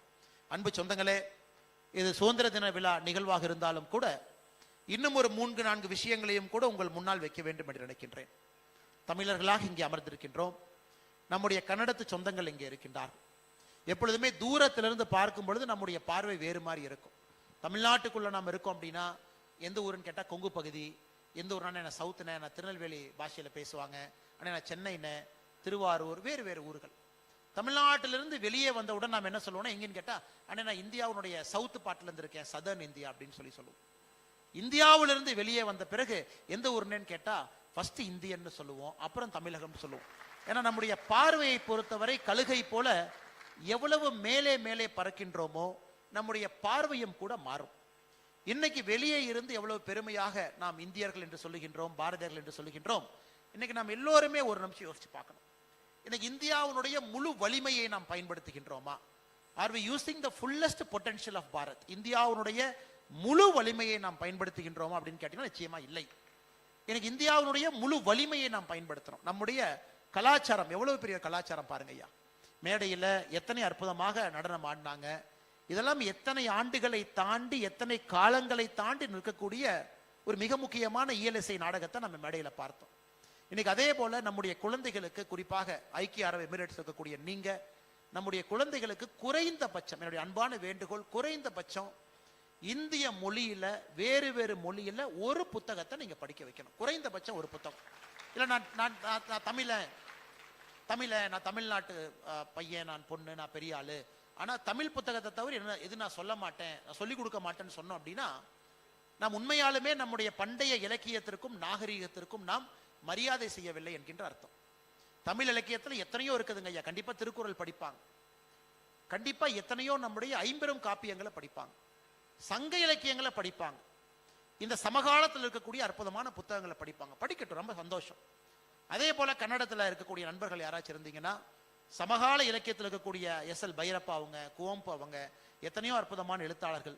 அதே போல கன்னடத்தில் இருக்கக்கூடிய பழம்பெரும் காவியங்கள், அதையும் படிப்பாங்க. ஆனா இன்னைக்கு நாம நம்ம குழந்தைக்கு ஒரு நல்ல இந்தியனாக இருக்க வேண்டும் என்று சொல்லிக் கொடுக்க வேண்டும் என்றால் அந்த குழந்தை தமிழ் குழந்தையா இருந்தா நீ கன்னடத்தில் ஒரு புக்கு வாங்கி பைரப்பா குவம்பு டிரான்ஸ்லேஷன் இங்கிலீஷ் நீ படி. மலையாளத்துல அனந்தமூர்த்தி அவங்க புத்தகத்தை வாங்கி ஒன்று படி. பிரேம்சந்த் முன்ஷி ஹிந்தியில அவங்க புத்தகத்தை இங்கிலீஷ் டிரான்ஸ்லேஷன்ல படி. அதே போல பெங்கால்ல ரவீந்திரநாத் தாக்கூரனுடைய கீதாஞ்சலி இருந்த முக்கியமான புத்தகத்தை நீங்க படி. அதே போல பஞ்சாப் மராட்டியில எத்தனையோ அற்புதமா புத்தகங்கள் இருக்கு. உங்க குழந்தைக்கு வருஷத்துக்கு ஒரு புத்தகம், தாய்மொழியை சாராத ஒரு புத்தகம், இன்னொரு அற்புதமான மொழியை சார்ந்த ஒரு புத்தகத்தை நீங்க படிக்க வைங்க. ஒரு வருஷத்துக்கு ஒண்ணு. 10 வருஷத்துக்கு அவங்க 10 புத்தகத்தை படிக்கிறாங்க, 10 மொழியில் இருக்கக்கூடிய புத்தகத்தை படிக்கிறாங்க. ஆனா தாய்மொழி தமிழ்ல படிக்கலாம், அதே புத்தகத்தினுடைய மொழிபெயர்ப்பு படிக்கலாம், ஆங்கிலத்தில் டிரான்ஸ்லேஷன் படிக்கலாம். அதை படித்தால் இந்தியாவுடைய மொத்த கலாச்சாரத்தையும் அவர்கள் புரிந்து கொள்ள ஆரம்பிப்பார்கள். ஆனா எத்தனையோ பேர் ஒரு இடத்துல நாம் இருக்கும், எத்தனையோ பேர் இருக்கும். நம்ம தமிழ்நாட்டில் பிறந்திருந்தாலும் கூட நார்த் ஈஸ்ட் அடிக்கடி போக முடியுமா? முடியாது. நாகாலாந்து போய் பார்த்துருக்கிறோமா? நிறைய பேர் போகல. மணிப்பூர் போயிருக்கிறோமா? அருணாச்சல் பிரதேசம் போயிருக்கிறோமா? போகல. இரண்டாவது என்னுடைய அன்பான வேண்டுகோள், உங்க குழந்தைக்கு, குறிப்பாக பள்ளிக்கூடம் போகக்கூடிய குழந்தைகளுக்கு, இந்தியாவுக்கு ஒரு டூர் வர்றீங்க, வருஷத்துக்கு 2 டைம் வர்றீங்க, ஒரு டைம் வர்றீங்க, எப்படியாவது நம்முடைய பகுதியை சாராத இன்னொரு பகுதி கூட்டிட்டு போய் காட்டிட்டு வாங்க. நான் சவுத் ராஜஸ்தான் கூட்டு போய் காட்டுங்க, குஜராத் கூட்டிட்டு போய் காட்டுங்க, நார்த் ஈஸ்ட் கூட்டு போய். இது பெற்றோர்களாக நம்முடைய கடமை என்று நான் நினைக்கின்றேன். இன்னைக்கு நான் ஒரு பெற்றோராக என்னுடைய குழந்தைக்கு வீட்டில் 2 விஷயம் சொல்லுவேன். வருஷத்துக்கு 2 டூர் போலாம். ஒரு டூர் நம்ம பக்கத்து மாநிலத்திற்கு, ஒரு டூர் தூரத்தில் இருக்கக்கூடிய மாநிலத்திற்கு. ஏன்னா 2 முறை நம்ம போவோம். ஹாஃப் இயர்லியில் ஒருக்கா போகலாம், ஆனுவல் லீவ்ல ஒருக்கா போகலாம். 2 முறை போகும் பொழுது உனக்கு இந்தியாவை பத்தி தெரிஞ்சிருக்கும். என்னுடைய குழந்தைகளுக்கு நான் சொல்லிக் கொடுப்பது, உனக்கு ஒரு 15-20 வயசு ஆகியிருக்கும் பொழுது இந்தியாவை பற்றி முழுமையாக ஒரு புரிதல். நம்ம உணவு சாப்பிட்றோம், அதே நேரத்தில் மற்றொரு உணவை நம்ம சாப்பிடும் பொழுது மட்டும்தான் இங்க டாலரன்ஸ். பாருங்க, யுஏஇல அற்புதமா மினிஸ்ட்ரி ஆஃப் டாலரன்ஸ் அப்படின்னு வச்சிருக்காங்க. ஒரு மனிதனுக்கு நமக்கு சம்பந்தம் இல்லாத இன்னொரு மனிதராக இருந்தாலும், நாம் போடக்கூடிய ஆடையிலே வித்தியாசம் இருந்தாலும், உண்ணக்கூடிய உணவுல வித்தியாசம் இருந்தாலும், நமக்கு டாலரன்ஸ் என்கின்ற வார்த்தை, சகிப்புத்தன்மை என்கின்ற வார்த்தை வரும்பொழுது மட்டும்தான் ஒரு மனிதனை முழுமையாக மதிக்க நாம் கற்றுக்கொள்கின்றோம். ஏன்னா நமக்குள்ள வேற்றுமைகள் இருந்தாலும் கூட அந்த சகிப்புத்தன்மையை வளர்த்துக்கிட்டா மட்டும்தான் ஒற்றுமை. இன்னைக்கு பாருங்க, அபுதாபியில நேற்று நம்முடைய பிரம்ம விகாரி சாமி அவங்கள சந்திச்சேன். பிஏபிஎஸ் சாமி, இந்த மந்திர், குறிப்பாக இந்த இந்து கோவிலை கட்டுவதற்கு மிக முக்கிய காரணமாக இருந்த சாமி. அந்த சாமிகிட்ட நான் கேட்டேன், ஐயா ஒரு மிகப்பெரிய வேலையை செஞ்சிருக்கிறீங்க, இஸ்லாமிய நாடு, இஸ்லாமிய நாட்டுல குறிப்பாக இந்த பகுதியில மற்ற மதத்தினுடைய ஐடென்டிட்டி, ஒரு ஒரு ஒரு ஒரு ஒரு சிலையை கூட கொண்டு வர முடியாது, எப்படி இதை சாதிச்சீங்க? அதுக்கு பிரம்ம விகாரி சாமி சொன்னாரு, ஒன்னும் சாதிக்கிறேன் நான். அதாவது இங்க இருக்கக்கூடிய ரூலர்ஸ் யார் இருக்காங்களோ அவங்க கிட்ட வெளிப்படையாக பேசினோம், வெளிப்படையாக நடந்து கொண்டோம், நாம் யார் என்பதை உண்மையாக புரிய வைத்தோம். 2 பக்கமும் பரஸ்பர ஒரு நியாயம் இருக்கும் பொழுது, நம்முடைய இந்து சமுதாயத்தின் மீது அவர்களுக்கும் மரியாதை இருக்கும் பொழுது, இஸ்லாமிய சமுதாயத்தின் மீது நமக்கும் மரியாதை இருக்கும் பொழுது, நம்பிக்கை 2 மதத்திலும் பிறக்கிறது. நம்பிக்கை வரும் பொழுது சகிப்புத்தன்மை வருகிறது.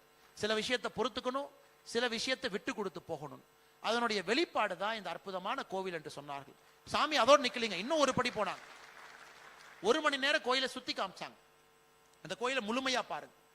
மகாபாரதம் கோயில் முழுவதும் இருக்கு, ரொம்ப சந்தோஷம். சிவபுராணம் கோயில் முழுவதும் இருக்குது, ரொம்ப சந்தோஷம். கோயிலுக்கு வெளியே அவங்க அந்த ரெட் ஸ்டோன்ல வந்து பாத்தீங்கன்னா செதுக்கி கொண்டு வந்திருக்கின்றார்கள். ஐயப்பனுடைய வாழ்க்கை வரலாறு முழுமையா இருக்குது. திருப்பதி வெங்கடாஜலபதி பெருமாள் அவங்க எப்ப பூமிக்கு வந்தாங்க முழுமையா இருக்கு. கிருஷ்ணனுடைய அவதாரத்திலிருந்து முழுமையா இருக்கு. எல்லாத்தையும் காட்டுறாங்க. கடைசியா பாத்தீங்கன்னா முழுவதும் சுற்றி வந்தீங்கன்னா அந்த மதில் சுவர் எப்படி முடிக்கிறாங்கன்னா, இஸ்லாமிய மதத்தினுடைய இந்த 7 எமிரேட்டினுடைய ஃபவுண்டிங் ஃபாதர்ஸ் அவர்களுடைய மதகுருமார்களுக்கும் அந்த கோவில்ல ஒரு இடத்துல அவர்களுக்கும் கல்வெட்டு இருக்கு.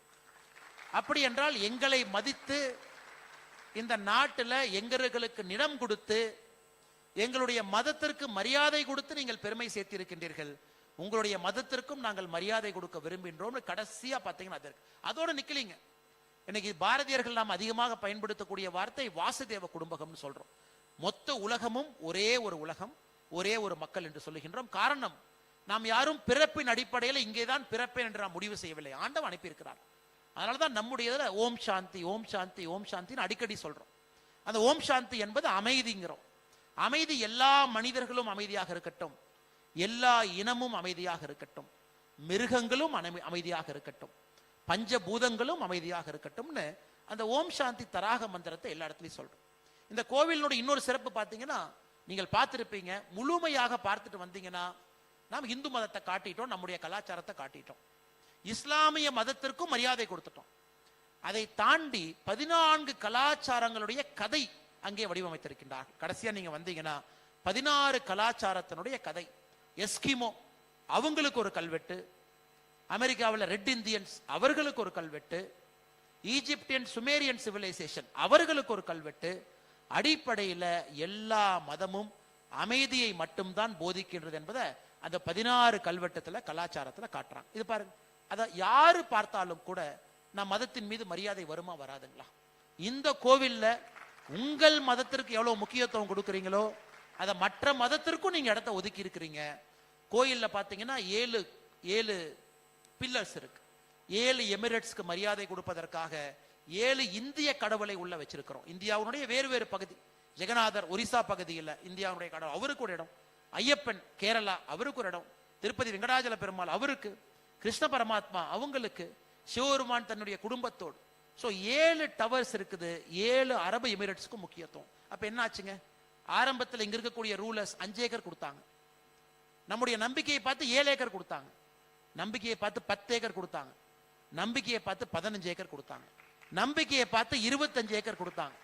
இன்னைக்கு 30 ஏக்கர் கொடுத்து இன்னும் பக்கத்துலேயே லேண்ட் கொடுக்குறோம், அங்கே டெவலப் பண்ணுங்க. இன்னைக்கு புத்த மதத்தில் இருக்கக்கூடிய பிச்சுக்கள் இங்கே வந்து எங்களுக்கு ஒரு கோவில் கட்ட வேண்டும் என்று சொல்லும் பொழுது இந்த அபுதாபியினுடைய ரூலர் என்ன சொல்றாங்க? முதல்ல போய் இந்த கோயிலை பாருங்க, அந்த சாமிகிட்ட பேசுங்க, அவங்க எப்படி செஞ்சாங்கன்னு பார்த்துட்டு வாங்க, அதன் பிறகு உங்களையும் நாங்கள் கவனிக்கின்றோம், உங்களுக்கு நாம கொடுக்கிறோம். இது ரொம்ப ஒரு பவர்ஃபுல் மெசேஜ்ங்க, வெரி பவர்ஃபுல் மெசேஜ். இன்னைக்கு நமக்கு இது தேவைப்படுகிறது. நாம வந்து வேறு வேறு மொழின்னு சொல்லிட்டு போயிடுறோம். மொழிகளால் சண்டை. இன்னைக்கு தமிழ்நாட்டில், கர்நாடகாவில், வேற ஒரு இடத்துல பார்த்தீங்கன்னா சிறு சிறு விஷயங்களுக்காக சண்டை போட்டுக்கிறோம். ஏன்னா நம்ம என்ன கேட்கிறோம்? எனக்கும் உனக்கும் ஒரு வேற்றுமை இருக்கு, நான் வேற்றுமையை மட்டும் பார்க்கிறோம். ஆனா எத்தனையோ ஒற்றுமையை நாம் பார்க்க ஆரம்பித்தால் எப்படி நமக்குள்ள ஒரு பிரிவுகள் வரும்? நமக்குள்ள வேறு வேறு மொழிகளாக இருந்தாலும் கூட எப்படி நமக்குள்ள ஒரு வேற்றுமை வரும்? இதை பார்க்கும் பொழுது எனக்கு அவ்வளவு சந்தோஷமா இருந்துச்சுங்க. அபுதாபியில இந்த இந்து கோவிலை பார்க்கும் பொழுது அந்த பிரம்மவிகாரி சுவாமி அவர்கள், பிஏபிஎஸ் இருக்கக்கூடிய எல்லா மாங்ஸ், எல்லா சன்னியாசிகளும் எவ்வளவு கஷ்டப்பட்டு இந்த அற்புதமான இடத்துல ஒரு கோவிலை உருவாக்கி இன்னைக்கு 3 மில்லியன் பேர், 30 லட்சம் பேர் அந்த கோயிலுக்கு போயிருக்காங்க. சாதாரண வேலைங்களா? முதல் 100 நாள்ல 1 மில்லியன், 10 லட்சம் பேர். கோயில் திறந்து முதல் 100 நாள்ல 1 மில்லியன் பேர் போயிருக்கிறாங்க. எவ்வளவு சந்தோஷம்! அதனால் நிச்சயமாக அது நமக்கு ஒரு பாடமாக நான் பார்க்கின்றேன். இந்த வேற்றுமையில் ஒற்றுமை என்பதற்கு இலக்கணமாக அபுதாபியில் இருக்கக்கூடிய இந்த பிஏபிஎஸ் ஹிந்து மந்திர் திகழ்ந்து கொண்டிருக்கிறது. நிச்சயமாக நாம் எல்லோரையும் கூட இந்தியாவில் தொடர்ந்து நாம் பிணைத்துக் கொண்டிருக்கின்றோம். ஒரு இணைப்பு பாலமாக இங்க இருக்கக்கூடிய நீங்கள் அனைவருமே இந்தியாவிற்கும் ஐக்கிய அரபு எமிரேட்ஸுக்கும் லிவிங் பிரிட்ஜ், அதாவது நிகழ்காலத்தில் உயிரோட்டமாக இருக்கக்கூடிய ஒரு பாலமாக நீங்கள் இருக்க வேண்டும் என்கின்ற அன்பான வேண்டுகோளையும் இந்த நேரத்தில் you should act as a living bridge என்கின்ற அன்பான வேண்டுகோளையும் உங்களுக்கு இந்த நேரத்தில் வைக்கின்றோம். அதே நேரத்தில் தமிழ்நாட்டில் ரொம்ப ஆர்வமாக பார்த்துட்டு இருக்கிறீங்க, நம்ம ஊரில் என்ன நடக்குது, நம்ம ஊரில் அரசியல் கலை எப்படி இருக்கு, இதெல்லாம் பேசினாலும் கூட கடைசியாக நாம் இங்கே வர வேண்டிய கட்டாயம் நமக்கு இருக்கு. இன்னைக்கு தமிழகத்தை பொறுத்தவரை ஒரு அற்புதமான மாநிலம்.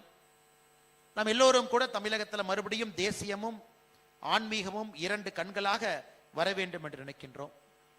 தமிழகத்தில் இருக்கக்கூடிய முக்கியமான தரவுகளை, ஆய்வறிக்கைகளை பார்க்கும் பொழுது எங்கேயோ ஒரு இடத்துல ஒரு சின்ன கோபம் நம்ம எல்லாத்துக்குமே வருது. எப்படி இருந்த ஒரு தமிழகம், எப்படி இருக்க வேண்டிய ஒரு தமிழகம், எப்படிப்பட்ட மனிதர்கள் வாழ்ந்த ஒரு தமிழகம். இன்னைக்கு குடி என்பது சாதாரணமாக கொண்டிருக்கிறதே, குடிபோதை என்பது எல்லா இடத்துலையும் வந்துருச்சு. அப்படிங்கிறதெல்லாம் நமக்கு நிச்சயமாக ஒரு பெரிய ஒரு மன உறுத்தலை நமக்கு உண்டு செய்திருக்கிறது. அதே நேரத்தில் சட்டம் ஒழுங்கு, பாதுகாப்பு, இது அரசியல் பேசக்கூடாத ஒரு மேடை. நான் அரசியல் பேச விரும்பவில்லை, எந்த ஒரு கட்சியை பற்றி குறை நிறைகளை சொல்வதற்கும் இங்கே வரவில்லை. ஆனால் நிச்சயமாக நம் எல்லோருடைய பொறுப்பும் கூட தமிழகத்தில் இழந்த ஒரு பெருமையை மீட்க வேண்டிய கடமையும் கட்டாயமும் நமக்கு இருக்குங்க. எந்த மாற்று கருத்தும் இல்லை. ஏன்னா இன்னைக்கு நாம இத்தனை பேர் இங்க வந்திருக்கிறீங்க, இத்தனை பேர் படித்தவர்கள் இங்க இருக்கிறீங்க, படிப்புனால நீங்க இன்னைக்கு ஐக்கிய அரபு எமிரேட்ஸ் வந்திருக்கிறீங்கன்னா அதெல்லாம் பின்னாடி திரும்பி பார்த்தீங்கன்னா எத்தனையோ பேர் பிள்ளையார் சொல்லி போட்டிருக்காங்க. நீங்க படிப்பதற்கு நல்ல ஒரு தரமான அரசு பள்ளிக்கூடத்தில் படித்து இங்கே வருவதற்கு. கர்ம வீரர் காமராஜர் ஐயா 9 ஆண்டுகள் தமிழகத்தினுடைய முதலமைச்சராக இருந்தாங்க. 1954 1963 வரை. அந்த 9 ஆண்டுகள் தமிழகத்தினுடைய முதலமைச்சராக இருந்த பொழுது 9 ஆண்டும் தமிழகத்தில் சாராய கடை திறக்கப்படவில்லை. ஆனா காமராஜரையே என்ன திறந்தார்? 9 ஆண்டுகள் என்ன திறந்தாருன்னா பூட்டி கிடந்த 12,000 பள்ளிக்கூடத்தை திறந்தார். புதிதாக 6,000 பள்ளிக்கூடத்தை திறந்தார். இந்திய அரசியல் வரலாற்றில் 9 ஆண்டு காலம் ஒருத்தர் முதலமைச்சராக இருந்து 18,000 பள்ளிக்கூடங்கள் திறக்கப்பட்ட ஒரே ஒரு மாநிலம் தமிழகம் தான்.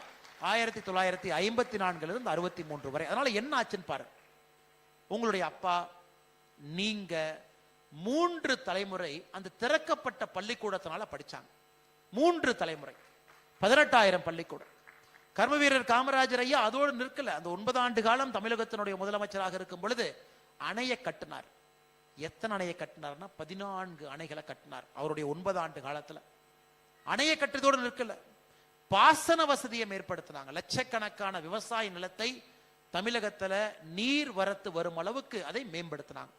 அதனால் தமிழகத்தினுடைய வளர்ச்சி என்பது ஒரு 30, 35, 40 ஆண்டுகளுக்கு ஒரு புண்ணியமான ஒரு மனிதன் போட்ட பிள்ளையார் சொல்லில 40 ஆண்டு காலம் தமிழகத்தினுடைய வளர்ச்சியை ஒரு மனிதன் பார்த்துக்கிட்டார். இன்னைக்கு தமிழகத்தை பொறுத்தவரை மறுபடியும் விவசாயத்தை மேம்படுத்த வேண்டிய கட்டாயத்திற்கு நாம் தள்ளப்பட்டிருக்கின்றோம். மறுபடியும் தொழில்துறையை இன்னும் வேகமாக கொண்டு செல்வதற்கான நேரத்தில் நாம் இருக்கின்றோம். மறுபடியும் நம்முடைய குழந்தைகளுக்கு தரமான கல்வி கொடுக்க வேண்டிய கட்டாயத்தில் நாம் இருக்கின்றோம். மறுபடியும் நாம் இருக்கின்றோம். ஆனால் நிச்சயமாக இதெல்லாம் கூட தமிழகத்தில் இன்னைக்கு பரவலாக பேசப்படக்கூடிய பொருட்கள். இது பண்ணணும், செய்யணும், தரமான கல்வியை திரும்ப கொடுக்கணும். டாஸ்மார்க் போன்ற அரசு நடத்தக்கூடிய கடைகளை மூடுவதற்கான நேரமும் வந்துவிட்டது என்று மக்கள் பேச ஆரம்பித்து விட்டார். அதையும் மூடுவதற்கான நேரம். 5500 டாஸ்மார்க் இருக்கு. ஒரு 1000 கடை முதல்ல மூடுவோம், 2000 கடையை 2வது வருஷம் மூடுவோம், இன்னொரு 1000 கடையை 3வது வருஷம் மூடுவோம். மொத்தமாக மூடவில்லை என்றாலும் கூட 3 ஆண்டுகள்ல 2 பங்கை மூடுவோம் என்கின்ற கருத்துக்கு மக்கள் தள்ளப்பட்டிருக்கின்றார்கள். நிச்சயமாக அரசியல்வாதிகள் எப்பொழுதுமே பார்த்தீங்கன்னா எல்லாம் காணாம போனதுக்கு அப்புறம் தான் அரசியல்வாதிகள் உணர்வாங்க. மக்களுடைய பல்ஸ் ரியல் டைம் அரசியல்வாதிகள் தமிழகத்தில் புரிந்து கொண்டு ரொம்ப நாள் ஆச்சுங்க. ரியல் டைம் மக்கள் என்ன நினைக்கிறாங்க? அரசியல்வாதிகளை பொறுத்தவரை தமிழகத்தில் இன்னைக்கு 2 மொழி போதும் அப்படிங்கிறாங்க. 2 மொழி போதுங்கிறாங்க. ஏன்னா அரசியல்வாதிகள் 3 மொழி 4 மொழி கற்ற அரசியல்வாதிகள் யாரும் இன்னைக்கு இல்லைங்க ஐயா. ஒரு மொழியே சரியாத பேசாத அரசியல்வாதிகள் தான் இன்னைக்கு இருக்காங்க. இன்னைக்கு தமிழகத்தை பொறுத்தவரை 2, 3, 4 மொழிகள் நமக்கு வேண்டும் என்கின்ற எண்ணத்தை நம்ம முடிவு பண்ணிட்டோம். வேணும், குழந்தைங்களுக்கு வேணும், குழந்தைங்க படிக்கணும். இதே ஆந்திராவில் சந்திரபாபு நாயுடு அவர் சொல்றார், என்ன 2 லாங்குவேஜ் பாலிசி, ஆந்திராவில் 5 லாங்குவேஜ் பாலிசிங்கிறாரா. எல்லா மொழியும் கத்துக்க, உலகம் ஃபுல்லா போ. நீங்க எல்லாம் உலகம் ஃபுல்லா போனா தானே இந்த நாடு வளர்ச்சி அடையும், மனிதர்கள் வளர்ச்சி அடைவாங்க. இன்னைக்கு தமிழ்நாட்டில் நாம் கேட்கறது 5 லாங்குவேஜ் வேண்டாங்க, 3 லாங்குவேஜ் முதல்ல கொடுத்தா போதும், அதுக்கப்புறம் 4 லாங்குவேஜ், அதுக்கப்புறம் 5 லாங்குவேஜ். அதிலும் குறிப்பாக இந்த 2020 தமிழ் மொழியில கற்றுக்கணும். ஒரு பாடமாக இன்னொரு மொழி வரணும். ஆங்கிலம் இருக்க வேண்டும், தமிழ் மொழி அடிப்படை கட்டாய பாடமாக இருக்கணும். கனடா பார்டர்ல, கர்நாடகா பார்டர்ல, ஹொசூர்ல எத்தனையோ பேர் கன்னடம் பேசுறாங்க, அங்க கன்னடம் கொண்டு வந்துடலாம். கோயம்புத்தூர் மலையாளம் பேசுறாங்க, அங்க மலையாளம் கொண்டு வந்துடலாம். சென்னையில கிட்டத்தட்ட 20% மக்கள் தெலுங்கு பேசுறாங்க, அங்கே தெலுங்கு கொண்டு வந்து விடலாம். அதனால இதையும் இன்னைக்கு நாம் ஆக்ரோஷமாக பேச ஆரம்பித்திருக்கின்றோம். தமிழகத்துல அடுத்த கட்ட வளர்ச்சிக்கு அதிகமான மொழிகள் நாம் தெரிந்திருக்க வேண்டிய கட்டாயம் நமக்கு இருக்கிறது என்பதையும் நாம் இன்னைக்கு உறுதியா பேச ஆரம்பித்திருக்கின்றோம். இது ஒரு இன்னைக்கு இதெல்லாம் டிஸ்கஷன் பாயிண்ட்ஸுங்க. இதெல்லாம் டிஸ்கஷன் பாயிண்ட்ஸ். நம்முடைய வளர்ச்சி எப்படி இருக்கணும், மக்கள் இதெல்லாம் பேசணும். நாம் எப்படி அடுத்த கட்டத்திற்கு போகணும், இதையெல்லாம் பேசணும். எந்தெந்த மொழிகள் வேண்டும், இதையெல்லாம் நம்ம பேசணும். கல்வித்துறை இன்னும் திறனாக இருக்கிறதா, இதையெல்லாம் நம்ம பேசணும். இன்னைக்கு தமிழகத்தில் பார்த்தீங்கன்னா செங்கல்பட்டு, சென்னை, கோயம்புத்தூர் இந்த 3 மாநிலங்கள் தமிழகத்தினுடைய மொத்த பொருளாதார குறியீடு ஸ்டேட் ஜிடிபியில் இந்த 3 மாவட்டங்கள் மட்டுமே தமிழகத்தில் அதிகமான உற்பத்தி திறன் கொண்ட மாவட்டமா இருக்கு. இன்னைக்கு நாம அரியலூரை பத்தி யோசிக்கிறோம், நாம திருவாரூரை பத்தி யோசிக்கிறோம். தமிழகத்தினுடைய தென் பகுதி வளர்ச்சி வர வேண்டும் என்று நினைக்கின்றோம். கன்னியாகுமரி, திருநெல்வேலி, தூத்துக்குடி இந்த எல்லா பகுதியும் கூட வளர்ச்சி செல்ல வேண்டும் என்று நினைக்கின்றோம். which means balanced development. எல்லா பக்கம் வளர்ச்சி போகணும். வளர்ச்சி என்பது மாநிலத்தினுடைய தலைநகரை சுத்தி மட்டும் இருக்கக்கூடாது. வளர்ச்சி என்பது கோயம்புத்தூரை சுத்தி மட்டும் இருக்கக்கூடாது. வளர்ச்சி என்பது தமிழகத்தினுடைய எல்லா பகுதிகளுக்கும் போக வேண்டும் என்பதும் நாம் இன்னைக்கு பேச ஆரம்பிச்சிருக்கிறோம். அதை மாதிரி நம்ம யோசிக்கலாமா? நமக்கு பொருள் வரும் பொழுது, யாராவது முதலீட்டாளர் வரும் பொழுது, முதல்ல நீங்க சவுத்துக்கு போங்க, முதல்ல தூத்துக்குடிக்கு போங்க, தென்காசிக்கு போங்க, அங்க போங்க, இளைஞர்களுக்கு வேலை வாய்ப்பு உருவாக்குங்க. எதற்காக? சதர்ன் பார்ட் ஆஃப் தமிழ்நாட்டில் இருக்கக்கூடிய இளைஞர்கள் எதற்காக உலகம் முழுவதும் வேலைக்கு போகணும்? சிங்கப்பூர்ல இருக்கிறாங்க, லண்டன்ல இருக்கிறாங்க, உலகம் முழுவதுமே. மதுரைக்கு கீழே தென்காசி, கன்னியாகுமரி வரைக்கும் பார்த்தீங்கன்னா லட்சக்கணக்கான இளைஞர்கள் உலகம் முழுவதும் வேலை பார்க்கிறாங்க. இன்னைக்கு அந்த இளைஞர்களுக்கு அந்த பகுதியில் வேலை வாய்ப்பை உருவாக்க வேண்டிய கட்டாயம் நாம் இருக்கிறோம். வளரணும், தமிழ்நாடு முழுவதும் வளரணும், தமிழ்நாட்டினுடைய எல்லா பகுதியும் வளர வேண்டும் என்பதில் நாம் தெளிவாக இருக்கின்றோம். அதையெல்லாம் தாண்டி ஒரு தேசிய சிந்தனை எல்லா இடத்துலையும் வரணும். அது பாட புத்தகத்திலிருந்து ஆரம்பிக்கணும். ஒரு அடிப்படை பாட புத்தகத்துல ஒரு குழந்தை அதை திறந்து படிக்கும் பொழுது அந்த தேசிய சிந்தனை அந்த பாட புத்தகத்திலே விதைக்கப்பட்டிருக்க வேண்டும். அந்த குழந்தை படிக்கணும், எல்லாத்தையும் படிக்கணும். அந்த குழந்தை இன்னுமே யாரோ வந்தாரு, தென்னமரத்தை வெட்டினாரு, கல்லுக்கடையை நிறுத்தினாரு அப்படிங்கறத மட்டும் ஒரு குழந்தை எத்தனை வருஷம் படிக்கணும்? அது முக்கியம்தான், அதையும் ஒரு பக்கம் வைங்க. ஆனா ஒரே கதையை எத்தனை வருஷம் 3 பக்கத்துக்கு எழுதுவீங்க? எல்லா விஷயத்தையும் எழுதுவோம். இந்தியாவில் சுதந்திரத்திற்காக போராடி எல்லா தலைவர்களையும் கொண்டு வாங்க. தமிழகத்துல எல்லா பகுதியிலும் சுதந்திரத்துக்காக போராடி அவங்களை கொண்டு வாங்க. அந்த குழந்தை ஒரு பாட புத்தகத்துல ஒரு அடிப்படை மாற்றம் கொண்டு வரும் பொழுது மட்டும்தான் அந்த குழந்தைக்கு அங்கிருந்து தேசபக்தி உருவாகிறது. பள்ளிக்கூடத்துல தேசபக்தி சம்பந்தப்பட்ட விஷயங்களை எல்லாம் சொல்லி கொடுத்து ஒரு நாடகம், இன்னைக்கு நீங்க பாருங்க ஐயா, மிகப்பெரிய மனிதர்களை எங்கிருந்து தேசபக்தி கிடைச்சது? மகாகவி சுப்பிரமணிய பாரதி, அவருடைய வாழ்க்கையை மட்டும் எடுத்துக்க. தேசபக்தி எங்கிருந்து வந்துச்சு? பள்ளிக்கூடத்துல இருந்து ஆரம்பிச்சது. பள்ளிக்கூடத்துல ஒரு ஆசிரியர் அங்கே தேசபக்தி உணர்வை ஊட்டி 5 வயசுல தந்தை இழக்கின்றாங்க, 15 வயசுல அம்மா விளக்குறாங்க. அதன் பிறகு காசிக்கு போறாங்க. எங்கேயோ ஒரு இடத்துல அந்த தீயை கொழுந்து விட்ட ஒரு தீயை கொடுத்த பிறகு அது கொழுந்து விட்டு எரியுது. ஸோ பள்ளிக்கூடத்துல இன்னைக்கு அடிப்படையான விஷயங்களை பேச வேண்டிய கட்டாயம் தமிழ் சமுதாயத்திற்கு இருக்கு. அதையும் நம்ம செய்யணும். இதற்கெல்லாம் தீர்வு உங்களுக்கு தெரியும். மக்கள் சிந்திக்க ஆரம்பித்தாவே தீர்வு என்று நான் நினைக்கின்றேன். மக்கள் சிந்திக்க ஆரம்பிச்சிட்டாங்கன்னா, இதை பத்தி பேச ஆரம்பிச்சிட்டாங்கன்னா, உள்ளே வரும்பொழுது நீங்க போட்டீங்க. இன்னைக்கு தமிழ்நாட்டை பொறுத்தவரை இன்னைக்கு நாம சோசியல் மீடியால என்ன சண்டை போட்டுக்கிறோம்? என்னுடைய நடிகன் நடிச்ச படத்துக்கு அதிக வசூலா, இல்ல உன்னுடைய நடிகன் நடிச்ச படத்துக்கு அதிக வசூலா? இதான் இன்னைக்கு அடிப்படை சண்டையாக இருக்கு. எல்லா நடிகர்களும் முக்கியம்தான், எல்லாரும் சூப்பர் ஸ்டார் தான், எல்லாரும் நம்ம மகிழ்விக்கின்றார்கள், அது வேறுங்க ஐயா. ஆனா அடிப்படையில சமூக வலைதளத்துல நம்முடைய இளைஞர்கள் எதுக்கு சண்டை போடணும்? வளர்ச்சி பாதை எப்படி, தமிழகம் எப்படி இருக்கணும், அடுத்து நாம் எப்படி இருக்கணும், தொழில்துறை எப்படி இருக்கணும், அதற்குத்தான் சண்டை இருக்கணுமோ தவிர எந்த சமூக வலைதளத்தை ஓபன் பண்ணாலும் ஏன் நடிகர் நடிச்ச முதல் நாள் இவ்வளவு வசூல், உனக்கு பிடிச்ச நடிகர் முதல் நாள் இவ்வளவு வசூல், அப்ப ஏன் நடிகை பெருசா உன் நடிகை பெருசா? இதையெல்லாம் நான் மாற்ற வேண்டிய கட்டாயம் நமக்கு இருக்கு. ஆமாம், சந்தோஷம்தான். 150 கோடி ரூபாய் இன்னைக்கு தமிழ்நாட்டில் ஒரு படம் ஒரு நாள்ல வசூல் பண்றது சந்தோஷம்தான். அந்த அளவுக்கு பொட்டன்ஷியல் இருக்கு, அந்த அளவுக்கு உலகம் முழுவதும் மக்கள் பார்க்கறாங்க. படங்கள் 1000 கோடி ரூபாய் வசூல் பண்றது சந்தோஷம்தான். ஆனா வாழ்க்கை என்பது படத்தை தாண்டித்தான் ஆரம்பிக்கிறது என்பதை நம்ம இளைஞர்கள் உணரும் பொழுது மட்டும்தான் உண்மையான வளர்ச்சி கீழே வர ஆரம்பிக்கும். அதையும் பக்குவமா சொல்லணும். அதை நீங்க பக்குவமா சொன்னீங்கன்னா இளைஞர்களுக்கு கோவம் வந்துடும். எப்படின்னா நீங்க அப்படி சொல்லலாம்? படத்தை பத்தி சொன்னீங்க, தலைவனை பத்தி சொன்னீங்க, அதனால இளைஞர்கள்ட்ட பக்குவமாக பேசணும். டக்குன்னு கோவம் வந்துடுது, டக்குன்னு அவங்க தவறா நினைச்சுக்கிறாங்க, நம்ம வேற ஏதோ சொல்ல போய் வேற ஏதோ புரிஞ்சுக்கிறாங்க. அதையும் நம்ம சரியா கம்யூனிகேட் பண்ணணும். அந்த இளைஞர்களுக்கு ஆக்கப்பூர்வமான இடத்தை நோக்கி நகர்த்தி செல்ல வேண்டும். எத்தனையோ இடத்துல சண்டை போட்டுக்கிறாங்க, ஸ்கூல்ல ஜாதிகள் வந்து விட்டது, கையில பாத்தீங்கன்னா கயிறு கட்டுறாங்க, கயிறை வைத்து எந்த ஜாதின்னு சொல்லாங்கிறாங்க, ஸ்கூலுக்குள்ள அருவாள் கலாச்சாரம் வந்துருச்சு. இது எல்லாம் தமிழ் சமுதாயத்தினுடைய பிரச்சனைகள்ல ஒரு முக்கிய பிரச்சனையாக நாம் பார்க்கின்றோம். அதை எல்லாம் சரி பண்ண வேண்டிய கடமை நமக்கு இருக்கு. ஒரு பக்கம் வாய்ப்பு, ஒரு பக்கம் நமக்கு இருக்கக்கூடிய அற்புதமான கண் முன்னால் இருக்கக்கூடிய பாதை ஒரு பக்கம், இன்னொரு பக்கம் இத்தனை இளைஞர்களை நல்வழிப்படுத்தி சரியான பாதையில் எடுத்து செல்ல வேண்டிய கடமை. இந்த இரண்டு பொறுப்புகளையும் சில மனிதர்கள் அற்புதமா செஞ்சாங்க. அதில் கர்ம வீரர் காமராஜர் ஐயாவுடைய பெயரை திரும்ப திரும்ப நான் சொல்வதற்கான காரணம், அந்த இரண்டையும் அற்புதமான செஞ்ச ஒரு அற்புதமான தலைவர். தமிழகத்திற்கு மறுபடியும் இன்னைக்கு எல்லாருமே சொல்றாங்க கர்ம வீரர் காமராஜர் ஐயாவுடைய ஆட்சி வேணுங்கிறாங்க. ஆனா கர்ம வீரர் காமராஜர் ஐயா மாதிரி வாழ்ந்தீங்களான்னு கேட்டீங்கன்னா யாரும் இல்லை. கர்ம வீரர் காமராஜர் ஐயாவை போல் வாழ்ந்தால் மட்டும்தான் கர்ம வீரர் காமராஜர் ஐயாவுடைய ஆட்சி வரும். நாம வேற மாதிரி வாழ்ந்துட்டு வாய்ப்பேச்சில் மைக்கில் மட்டும் கர்ம வீரர் காமராஜர் ஐயாவுடைய ஆட்சி வேண்டும் என்று சொன்னால் அது வராதுங்க. அதனால் நிச்சயமாக இன்னைக்கு இருக்கக்கூடிய அரசியல்வாதிகள், எல்லா தலைமுறை, எல்லா கட்சியை சார்ந்த அரசியல்வாதிகளும் கூட இதை பற்றி யோசிப்பார்கள், நினைப்பார்கள். இதை ஒரு சிந்தனையாக மனதில் வைத்து ஒரு நல்ல ஒரு சமுதாயத்தை உருவாக்குவதற்கு பாடுபடுவார்கள் என்கின்ற நம்பிக்கை எனக்கு இருக்குதுங்க.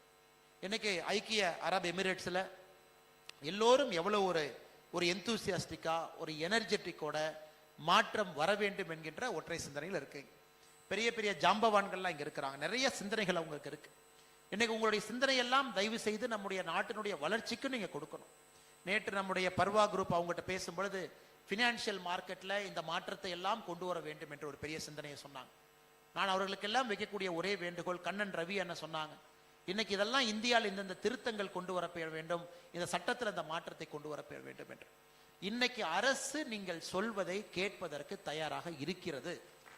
இன்னைக்கு நீங்க சொல்லலாம், எந்த மினிஸ்டர்ட்டையும் அப்பாயின்மெண்ட் வாங்கலாம், டெல்லிக்கு நீங்க போலாம், யாரையும் இல்லை என்று யாரும் சொல்வதில்லை. காரணம் என்னன்னா, அரசை விட நீங்கள் அறிவாளிகள் என்பதை அரசு உணர்ந்திருக்கிறது. வெளியே இருக்கிறவங்க எங்களை விட அறிவாளிகள்.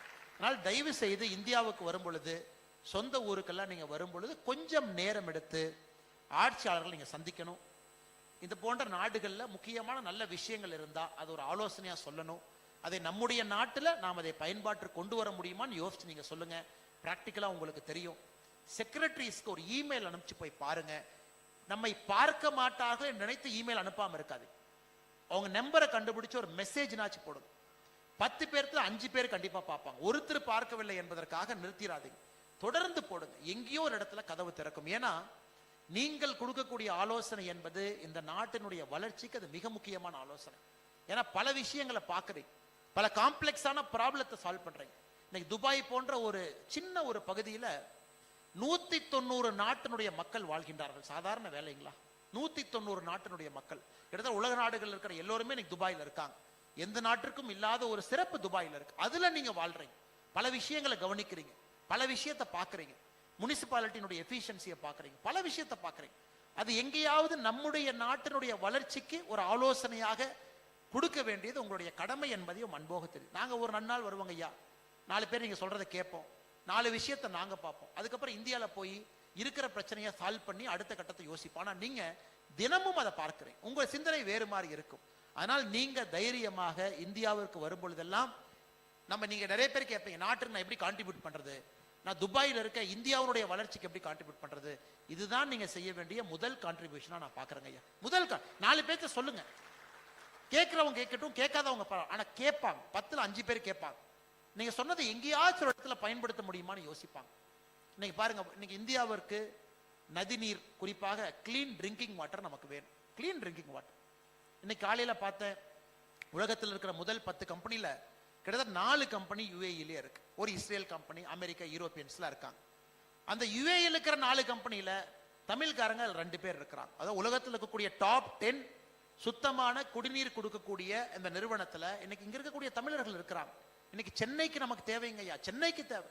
ஸ்வீடன்காரங்க பிட் பண்றாங்க, யாரோ பிட் பண்றாங்க, யாரோ சென்னைக்கு நம்முடைய நெமிலி பகுதியில் நம்ம டீசாலினேஷன் பிளான் போட்டிருக்கோம், எங்கெங்கேயோ இருந்து கொடுக்குறாங்க.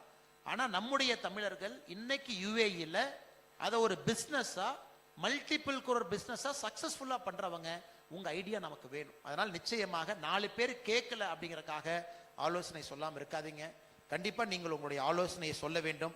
இது என்னுடைய அன்பான வேண்டுகோள். 2வது, உங்களுடைய பகுதி, உங்கள் கிராமம், உங்களுடைய பூத்து, நீங்க இருக்கக்கூடிய பஞ்சாயத்து, ஒரு விஷயத்தை நீங்க செய்யுங்க அப்படிங்கிறது என்னுடைய அன்பான வேண்டுகோள். எப்பவுமே பெருசா பார்க்காதீங்க ஐயா. நாடு அப்படிங்கறது பாத்தீங்கன்னா செய்யறது கஷ்டம். இந்த நாட்டில் யாரை போய் பார்க்கறது, யார்கிட்ட பேசுறது. ஆனா பஞ்சாயத் அப்படின்னு பாத்தீங்கன்னா செய்யறது ஈஸி. என்னுடைய கிராமம் அப்படின்னு பாத்தீங்கன்னா செய்யறது ஈஸி. இன்னைக்கு எல்லாம் வாட்ஸ்அப் இருக்கு, எத்தனையோ சமூக வலைதளம் இருக்கு. நீங்கள் எல்லாம் உங்களை ஒருங்கிணைக்க முடியும், மிக எளிதாக ஒருங்கிணைக்க முடியும். இந்த கிராமத்திலிருந்து நாங்க வந்திருக்கோம், 10 பேர் 15 பேர் சேருங்க ஐயா. ஊருக்கு போகும்போது உங்க பஞ்சாயத்து ஆபீஸ்ல ஒரு போங்க, எட்டி பாருங்க. பஞ்சாயத்து ஆபீஸ்ல பாருங்க, ஒரு மத்திய அரசினுடைய ஒரு திட்டத்தை 100% சாச்சுரேஷன் பண்ண முடியுமான்னு பாருங்க ஐயா. இந்த 100% சாச்சுரேஷன் என்னங்க ஐயா, ஒரு மத்திய அரசினுடைய திட்டம் முழுமைப்படுத்தி இருக்க வேண்டும். அதாவது இத்தனை பேத்துக்கு நான் இத்தனை திட்டம் கொடுக்கறேன்னா, உங்க பஞ்சாயத்துல யாராச்சும் ஒருத்தர் அந்த திட்டத்துக்கு பயனாளி ஆனா அந்த திட்டத்துல பயன்பெறாம இருக்காங்களா, இதை நம்ம ஸ்கீம் சாச்சுரேஷன் அப்படின்னு நம்ம சொல்றோம். அதற்கு முயற்சி பண்ணுங்க. உங்க பஞ்சாயத்துல இன்னைக்கு இந்தியால எத்தனையோ மாடல் பஞ்சாயத்து இருக்கு. படித்தவர்கள் நிறைய பேர் அரசியலுக்கு வந்து பஞ்சாயத்தினுடைய சர்பஞ்ச் தலைவராக மாறி இந்தியாவில் எத்தனையோ பஞ்சாயத்துல மத்திய அரசினுடைய எல்லா திட்டத்தையும் அமல்படுத்தி இருக்கக்கூடிய நூற்றுக்கணக்கான பஞ்சாயத்து இருக்கு, மாடல் பஞ்சாயத்துன்னு சொல்றோம். உங்க பஞ்சாயத்தை, உங்க கிராமத்தை ஒரு மாடல் கிராமமாக பஞ்சாயத்தாக மாற்றுவதற்கு நீங்கள் முயற்சி செய்ய வேண்டும் என்பது என்னுடைய ஆசைங்க. அது உங்க கான்ட்ரிபியூஷன், அது உங்க ஊருக்கு நீங்க கொடுப்பது. நீங்க கையிலிருந்து எதுவுமே கொடுக்க வேண்டாங்க ஐயா. ஒரு பெரிய ஒரு போர்டு எடுங்க, பஞ்சாயத்துல பெயிண்ட் அடிங்க, பஞ்சாயத்துல வெய்யுங்க, உங்க பேரெல்லாம் போடவே போடாதீங்க. மத்திய அரசு திட்டம், இந்த திட்டம் இதுதான், இந்த திட்டத்துக்கு அப்ளிகேஷன் எப்படி கொடுக்கலாம், இந்த திட்டத்துக்கான வெப்சைட் அப்படின்னு நீங்க ஒரு 10 திட்டத்தை எழுதுங்க ஐயா. ஒரு டைம் ஊருக்கு வரும்போது வச்சுட்டு வந்துருங்க போர்டை. அதை ரோட்ல போறவங்க 10 பேர் படிப்பாங்க, ஓ இதான திட்டம், இது இங்க அப்ளிகேஷன் கொடுக்கணுமா. யாராச்சும் கிடைக்காதவங்க அதை பண்ணட்டும். அடுத்த வருஷம் ஊருக்கு போகும்போது அந்த போர்டை கழட்டுங்க, மறுபடியும் இன்னொரு போர்டை மாட்டுங்க, இன்னொரு 10 திட்டத்தை எழுதுங்க. மத்திய அரசுடைய திட்டம் 1, மத்திய அரசு திட்டம் 2, மத்திய அரசு திட்டம் 3 வெப்சைட்னு போடுங்க. 3வது வருஷம் போகும்போது அந்த போர்டை கழட்டுங்க. நீங்க பேரை போட்டா தான் 4 பேர் பஞ்சாயத்து பண்ண கிளம்பிடுவோம். எப்படி பேரை போட்டீங்க, யாரு உங்களுக்கு பர்மிஷன் கொடுத்தது, இங்கேயே போட வச்சீங்க, பேரே போடாதீங்க ஐயா. 3வது வருஷம் மறுபடியும் ஒரு போர்டு வைங்க, மத்திய அரசு சட்டத்தை எழுதுங்க. இது ஒரு நண்பர் எனக்கு யோசனையா சொன்னார், அண்ணே எங்க ஊர்ல நான் குவைத்தில் இருக்கேங்க அண்ணே, ஃபர்ஸ்ட் வருஷம் 10 போட்டேன், அடுத்த வருஷம் 10 போட்டேன், 3வது வருஷம் 10 போட்டேனே, யாரும் பிரச்சனை பண்ணல. இது ஏன் ஊருக்கு நான் கான்ட்ரிபியூட் பண்ற ஒரு விஷயம். நிறைய பேர் கேட்பீங்க, அண்ணா என்ன செய்யலாம் என்ன செய்யலாம். ஐயா டெல்லி சென்னைன்னு யோசிக்காதீங்க ஐயா, உங்க பஞ்சாயத்து கிராமம்னு யோசிங்க. ஒரு திட்டத்தை எழுதி போடுங்க ஐயா, அதை பார்த்து மக்கள் பார்ப்பாங்க. மக்கள் ரொம்ப புத்திசாலிங்க, ஆனா சொல்றதுக்கு அவங்களுக்கு நிறைய பேருக்கு ஆள் இல்லை. நம்முடைய நோக்கம் கிராமப்புறத்துல ஒரு திட்டமும் 100% சாச்சுரேஷன் பண்ணுங்க ஐயா, சாச்சுரேஷன். ஏன்னா அதை முடிச்சிட்டோம்னா திட்டத்தை க்ளோஸ் பண்ணிட்டு அடுத்த திட்டத்துக்கு போலாம். எத்தனை வருஷம் வீடு இல்லாதவங்களுக்கு வீடு திட்டத்தை கொடுத்துக்கிட்டே இருப்போம், எத்தனை வருஷம் கழிப்பறை இல்லாதவங்களுக்கு கழிப்பறை கொடுத்துக்கிட்டே இருப்போம். ஏதோ ஒரு இடத்துல அது எண்டு கொண்டு வரணுங்க, ஏதோ ஒரு இடத்துல சாச்சுரேஷன் பண்ணணும், அப்பதான் அடுத்த கட்டம் நம்ம போவோம். அதனால் நிச்சயமாக உங்களுடைய கிராமத்துல ஒரு திட்டத்தை முழுமைப்படுத்துவதற்கான முயற்சியை நீங்க எடுக்கணும் என்கின்ற அன்பான வேண்டுகோள் வைக்கிறேங்க ஐயா. 3வது, உங்களுக்கு எல்லாம் ஓட்டு இருக்கு அப்படின்னு நினைச்சீங்கன்னா தயவு செஞ்சு ஓட்டை பதிவு பண்ணி வைங்க. எலெக்ஷன் அன்னைக்கு வந்தீங்கன்னா பூத்து தெற்க இருக்கா வடக்கு இருக்கான்னு நமக்கு தெரியாது. நிறைய பேர் சொல்லுவாங்க, அண்ணே நான் ஹாங்காங்ல இருந்து ஃபிளைட் பிடிச்சு வந்தேன், துபாயில இருந்து ஃபிளைட் பிடிச்சு வந்தேன், ஓட்டல் லிஸ்ட்ல பேரே இல்லைன்னு. நாங்களும் அன்னைக்கு எதுவும் செய்ய முடியாதுங்க ஐயா, அன்னைக்கு எதுவும் செய்ய முடியாது. அந்தந்த வருஷம் ஜனவரி 1ஆம் தேதி அன்னைக்கு அந்த வாக்காளர் பட்டியெல்லாம் சரி செய்யப்பட்டு எல்லாம் பார்த்து ஃபார்ம் 6, ஃபார்ம் 7, ஃபார்ம் 8 மூணும் பார்த்து, ஃபார்ம் 6 புதிய வாக்காளர், ஃபார்ம் 7 நீங்க ஆட் பண்ணிட்டீங்க நான் அப்ஜெக்ட் பண்றேன், ஃபார்ம் 8 நீங்க ஆட் பண்ணிருக்கீங்க ஆனா சின்ன சின்ன திருத்தம் பண்ணணும். இது 3 ஃபைனலைஸ் பண்ணி நீங்க ஊருக்கு லீவ் எடுத்து ஓட்டு போட வரும்போது நோட்டீஸ் அடிச்சு ஒட்டிடுவாங்க. அன்னைக்கு வந்து நாம் பார்க்கும் பொழுது எந்த பிரயோஜனம் இல்லை. ஏன்னா இது உங்களுடைய அடிப்படை உரிமை. நீங்க இந்த ஊருக்கு வரும்போது எலெக்ஷன் கமிஷன் வெப்சைட்டுக்கு போய் முதல்ல உங்க ஓட்டு அங்க இருக்கா, முதல்ல அதை பாருங்க. உங்க ஓட்டு சரியான பூத்துல இருக்கா அதை பாருங்க. ஆனா எங்க ஊர் இது கவர்மெண்ட் ஸ்கூலு, ஆனா அவன் 5 கிலோமீட்டர் தள்ளி ஓட்ட பதிவு பண்ணி வச்சிருக்கான், அதை அப்ஜெக்ட் பண்ணுங்க, வெப்சைட்டுக்கு போய் அப்ஜெக்ட் பண்ணுங்க. எங்கேயும் போக வேண்டாம், எல்லாம் ஆன்லைன்ல கொடுத்துருங்க, செக்கிங் அவங்க வருவாங்க, நீங்க எந்த ஆபீஸ் போகாது. உங்க அப்பா அம்மா ஓட்டு இருக்கா, சொந்தக்காரங்க ஓட்டு இருக்கா, பங்காளிக ஓட்டு இருக்கா, உள்ளூர்காரங்க ஓட்டு இருக்கா, இதை மட்டும் நீங்க செய்யுங்க. இது இந்தியாவுடைய வளர்ச்சிக்கு நீங்கள் செய்ய வேண்டிய 3வது விஷயம். உங்கள் ஓட்டு இருக்கா, உங்கள் ஓட்டு சரியான இடத்துல இருக்கா, உங்க சொந்தக்காரங்க ஓட்டு இருக்கா, அது சரியான இடத்துல இருக்கா. நீங்க ஒரே டைம் லீவுக்கு வரும்போது செக் பண்ணிட்டு வந்துருங்க. வேற எதில் உங்களுடைய மொபைல் போனுக்கு எலெக்ஷன் கமிஷன் மெசேஜ் அனுப்புவாங்க, எதுவுமே நீங்க பார்க்க வேண்டாம், மொபைல் போனுக்கு மெசேஜ் அனுப்புவாங்க. உங்க உள்ளூர்ல இருக்கக்கூடிய பூத் லெவல் ஏஜென்ட் BLA அவங்க உங்க வீட்டுக்கு வருவாங்க. அதுக்கு மேல அவங்க பிரச்சனை, நீங்க வெப்சைட்ல ரெஜிஸ்டர் பண்ணிட்டா போதும். எனக்கு ஓட்டு இல்லை, எனக்கு சரியான இடத்துல இல்லை. இந்த 3 விஷயங்கள் நீங்கள் செய்ய வேண்டும் என்று அன்போடு கேட்டுக்கிற காரணம், நீங்க கஷ்டப்பட்டு சம்பாரிச்ச பணத்துல நீங்க ஃபிளைட் டிக்கெட் போட்டு உள்ளூர்ல ஓட்டு போட வந்து ஓட்டு இல்லை என்பது எங்களுடைய அவமானமாகத்தான் நான் பார்க்கிறேன். இவ்வளவு தூரம் வந்து அவங்க ஓட்டு போட முடியலையே, எத்தனையோ பேர் அழுவாங்க. இந்த 3 விஷயம் மட்டும் ஸ்கீம் சேச்சுரேஷனுக்கு முயற்சி பண்ணுங்க. ஆலோசனையை வரும்போது கேட்கிறாங்களோ கேட்கலையோ, பிரைம் மினிஸ்டர் கிரீவன்ஸ் போர்ட்டல் இருக்குங்க ஐயா. பிரைம் மினிஸ்டர் கிரீவன்ஸ் போர்ட்டல் சும்மா ஒரு டெஸ்ட்டுக்காக நான் சொல்றேன். டெஸ்ட்டுக்காக நான் சொல்றதை நீங்க நம்பலாம் நம்ப போலாம், டெஸ்ட்டுக்காக நீங்க போடுங்க. Prime minister grievance portal. Prime minister அட்வைஸும் கேட்கிறாரு உங்ககிட்ட. பிரைம் மினிஸ்டர் பிஎம்ஓ வெப்சைட்ல அட்வைஸ் நீங்க கொடுக்கலாம். ஒரு அட்வைஸை எழுதி போடுங்களேன், என்ன அதுன்னு நீங்க பாருங்க, மேஜிக் மாதிரி நடக்கும். நீங்க இமெயில் போட்ட உடனே உங்களுக்கு ஒரு ரிப்ளை வரும், கண்டிப்பா ரிப்ளை வரும். உங்களுக்கு ஒரு நம்பர் கொடுப்பாங்க, இதான் உங்க நம்பர்.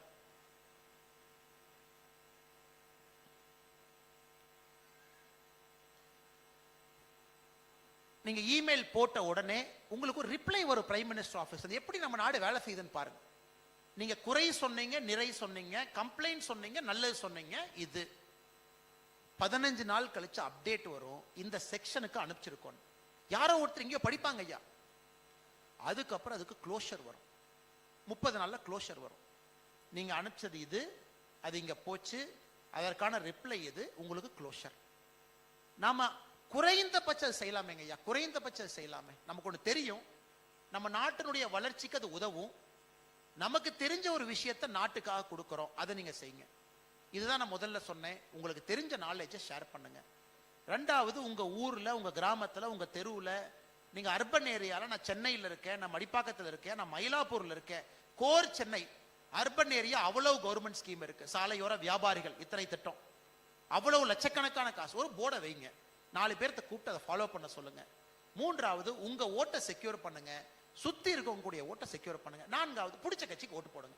எனக்கு இந்த கட்சி பிடிக்கும், இந்த தலைவர் பிடிக்கும், மாற்றத்தை கொடுப்பாங்க, நீங்க ஓட்டு போட்டு வந்துட்டே இருங்க. இந்த 4 மட்டுமே இங்கிருந்து நீங்கள் செய்ய முடியும். ஐக்கிய அரபு எமிரேட்ஸ்ல அமர்ந்து நாட்டினுடைய வளர்ச்சிக்காக, தமிழகத்தினுடைய வளர்ச்சிக்காக நீங்கள் செய்ய முடியும் என்கின்ற முழு நம்பிக்கை எனக்கு இருக்கு. அவங்க கீழே இருந்து மெசேஜ், அண்ணே 45 நிமிஷமா பேசிட்டு இருக்கிறீங்க, மக்கள் தூங்கிட போறாங்க, ரொம்ப நேரம் பேசிட்டீங்க, அதனால் நீங்கள் கொஞ்சம் இந்த போட்டோ எடுக்கிறதுக்கான நேரத்தை ஒதுக்கணும், அதனால் வேக வேகமாக நீங்கள் பேசுவதை நிறுத்திக் கொள்ள வேண்டும் என்று கீழிருந்து அன்போடு சொல்லியிருக்கின்றார்கள். அதனால் மிக அன்போடு இங்கே வந்திருக்கக்கூடிய எல்லா நம்முடைய அன்பு சொந்தங்களுக்கு, தமிழகத்தினுடைய எல்லா அன்பு சொந்தங்களுக்கும் என்னுடைய நெஞ்சார்ந்த நன்றிகள். சாரிங்க ஐயா, நான் மாற்றம் ஏதோ பேசிட்டேன். நான் உணர்ச்சி மிகுதியில் இதெல்லாம் செய்யணும், இதெல்லாம் பண்ணணும், அடுத்த கட்டம் இதெல்லாம் போகணும், இவ்வளவு திறமையை பயன்படுத்தணும். என்னுடைய நோக்கமெல்லாம் ஐயா, 12.5 மில்லியன் இந்த ஊர்ல, 4.35 மில்லியன் நாம இருக்கிறோம். எவ்வளவு பெரிய விஷயம் பாருங்க. சாதாரண வேலை இல்லைங்க ஐயா, சாதாரண வேலை இல்லை. 4.35 மில்லியன் இந்தியர்கள் இருக்கும். அப்ப எவ்வளவு டேலண்ட் இந்த ஒரு நாட்டுக்குள்ள ஒளிஞ்சிருக்கு, அதை எப்படி இந்தியாவுடைய வளர்ச்சிக்கு பயன்படுத்துறது? அண்ணே சொன்னாருங்க, அண்ணே 40 வருஷத்துக்கு முன்னாடி இங்க நான் பூ விற்க வந்தேன். அது பாருங்க, சாதாரண பூன்னு நாம் பாக்குறோம், சாதாரண பூன்னு பாக்குறோம். பெருமாள் அண்ணன் சொன்னார் 40 வருஷத்துக்கு முன்னாடி.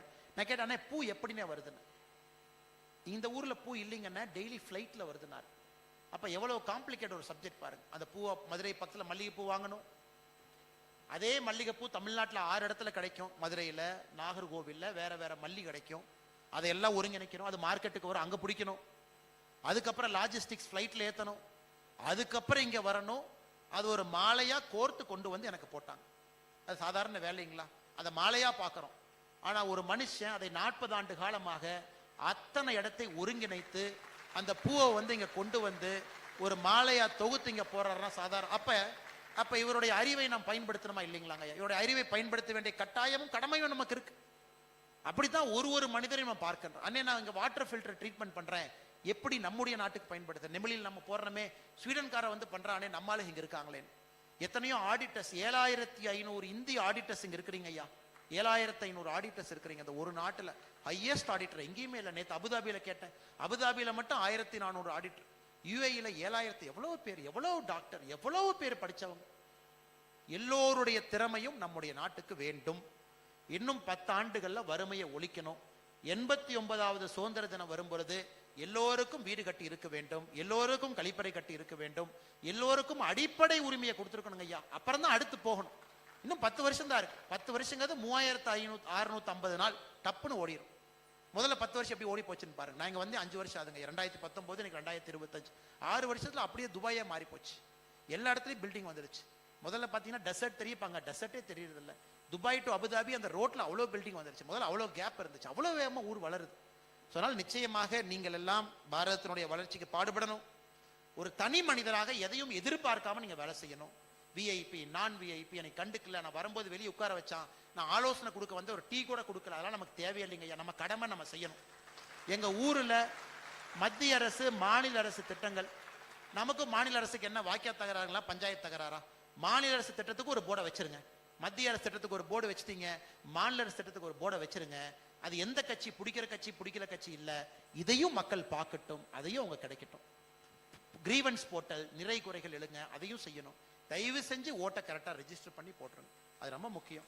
எல்லா வெப்சைட் எங்கேயும் போக வேண்டாம், எந்த அப்ளிகேஷனும் ஃபில் பண்ண வேண்டாம், ஆன்லைன்ல போட்டு மொபைல் போனை லிங்க் பண்ணிட்டீங்கன்னா போதும். ஆதார தயவு செஞ்சு லிங்க் பண்ணி விட்டுருங்க, எல்லா டீடைல்ஸும் உங்களுக்கு டான்னு செல்போனுக்கு மெசேஜா வந்துடும். இதையெல்லாம் நீங்கள் செய்ய வேண்டும் என்று சொல்லி மற்றும் ஒரு முறை ಐಕ್ಯ ಅರಬ್ ಎಮಿರೇಟ್ಸ್ನುடைய ಇಂಡಿಯನ್ ಪೀಪಲ್ಸ್ ಫೋರಂ ಕರ್ನಾಟಕದಲ್ಲಿ ಬಂದಿರುವ ಎಲ್ಲ ಬಂಧುಗಳು ಕೂಡ ಬಹಳ ಪ್ರೀತಿಯಲ್ಲಿ ಬಹಳ ಒಂದು ದೊಡ್ಡ ಸಂಖ್ಯೆಯಲ್ಲಿ ತಾವೆಲ್ಲರೂ ಕೂಡ ಇವತ್ತು ಫ್ರಂಟ್ ರೋದಲ್ಲಿ ಇದ್ದೀರಾ, ಎಲ್ಲರೂ ಕೂಡ ಅಷ್ಟೊಂದು ಸಂಖ್ಯೆಯಲ್ಲಿ ಬಂದಿದ್ದೀರಾ. ನಿಮ್ಮೆಲ್ಲರೂ ಕೂಡ ಮತ್ತೊಮ್ಮೆ ನಮಸ್ಕಾರ ತಿಳಿಸಿ, ಇದು ಸ್ಪಾನ್ಸರ್ಸ್ ಯಾರು ನಾವೆಲ್ಲರೂ ಕೂಡ ಇಲ್ಲಿ ಸೇರ್ಲಿಕ್ಕೆ காரணகர்த்தராக அவரு பால இம்பார்ட்டன்ட் தாவு. இன்னைக்கு நீங்க இந்த நேரத்தை கொடுத்து நான் கண்டிப்பா சனிக்கிழமை அன்னைக்கு நான் போவேன், இந்த ஈவெண்ட்டுக்கு நான் வருவேன் முதல்லயே நீங்க பண்ணி, அதுவும் இந்த ஹாலில் இருக்கக்கூடிய பற்றாக்குறை இருந்துச்சு, இட பற்றாக்குறை, அதையெல்லாம் சரி பண்ணி கரெக்டா ரெஜிஸ்டர் பண்ணி வேலையெல்லாம் கரெக்டா விட்டுட்டு எல்லோரும் வந்திருக்கின்றீர்கள். அதனால் இங்க வந்திருக்கக்கூடிய எல்லோருக்கும் என்னுடைய நெஞ்சார்ந்த நன்றிகளை மற்றும் ஒரு முறை தெரிவித்து, இந்த மேடையில் இருக்கக்கூடிய தலைவர்கள், ஐபிஎஃப் தலைவர், தமிழக ஐபிஎஃப் தலைவர், கர்நாடகா ஐபிஎஃப் தலைவர் எல்லோருக்கும் மற்றும் ஒரு முறை நன்றி தெரிவித்து என்னுடைய உரையை முடித்துக் கொள்கின்றேன். தயவு செஞ்சு நாட்டினுடைய வளர்ச்சிக்கு நீங்கள்லாம் பெரிய பங்களிப்பாக இருக்க வேண்டும்.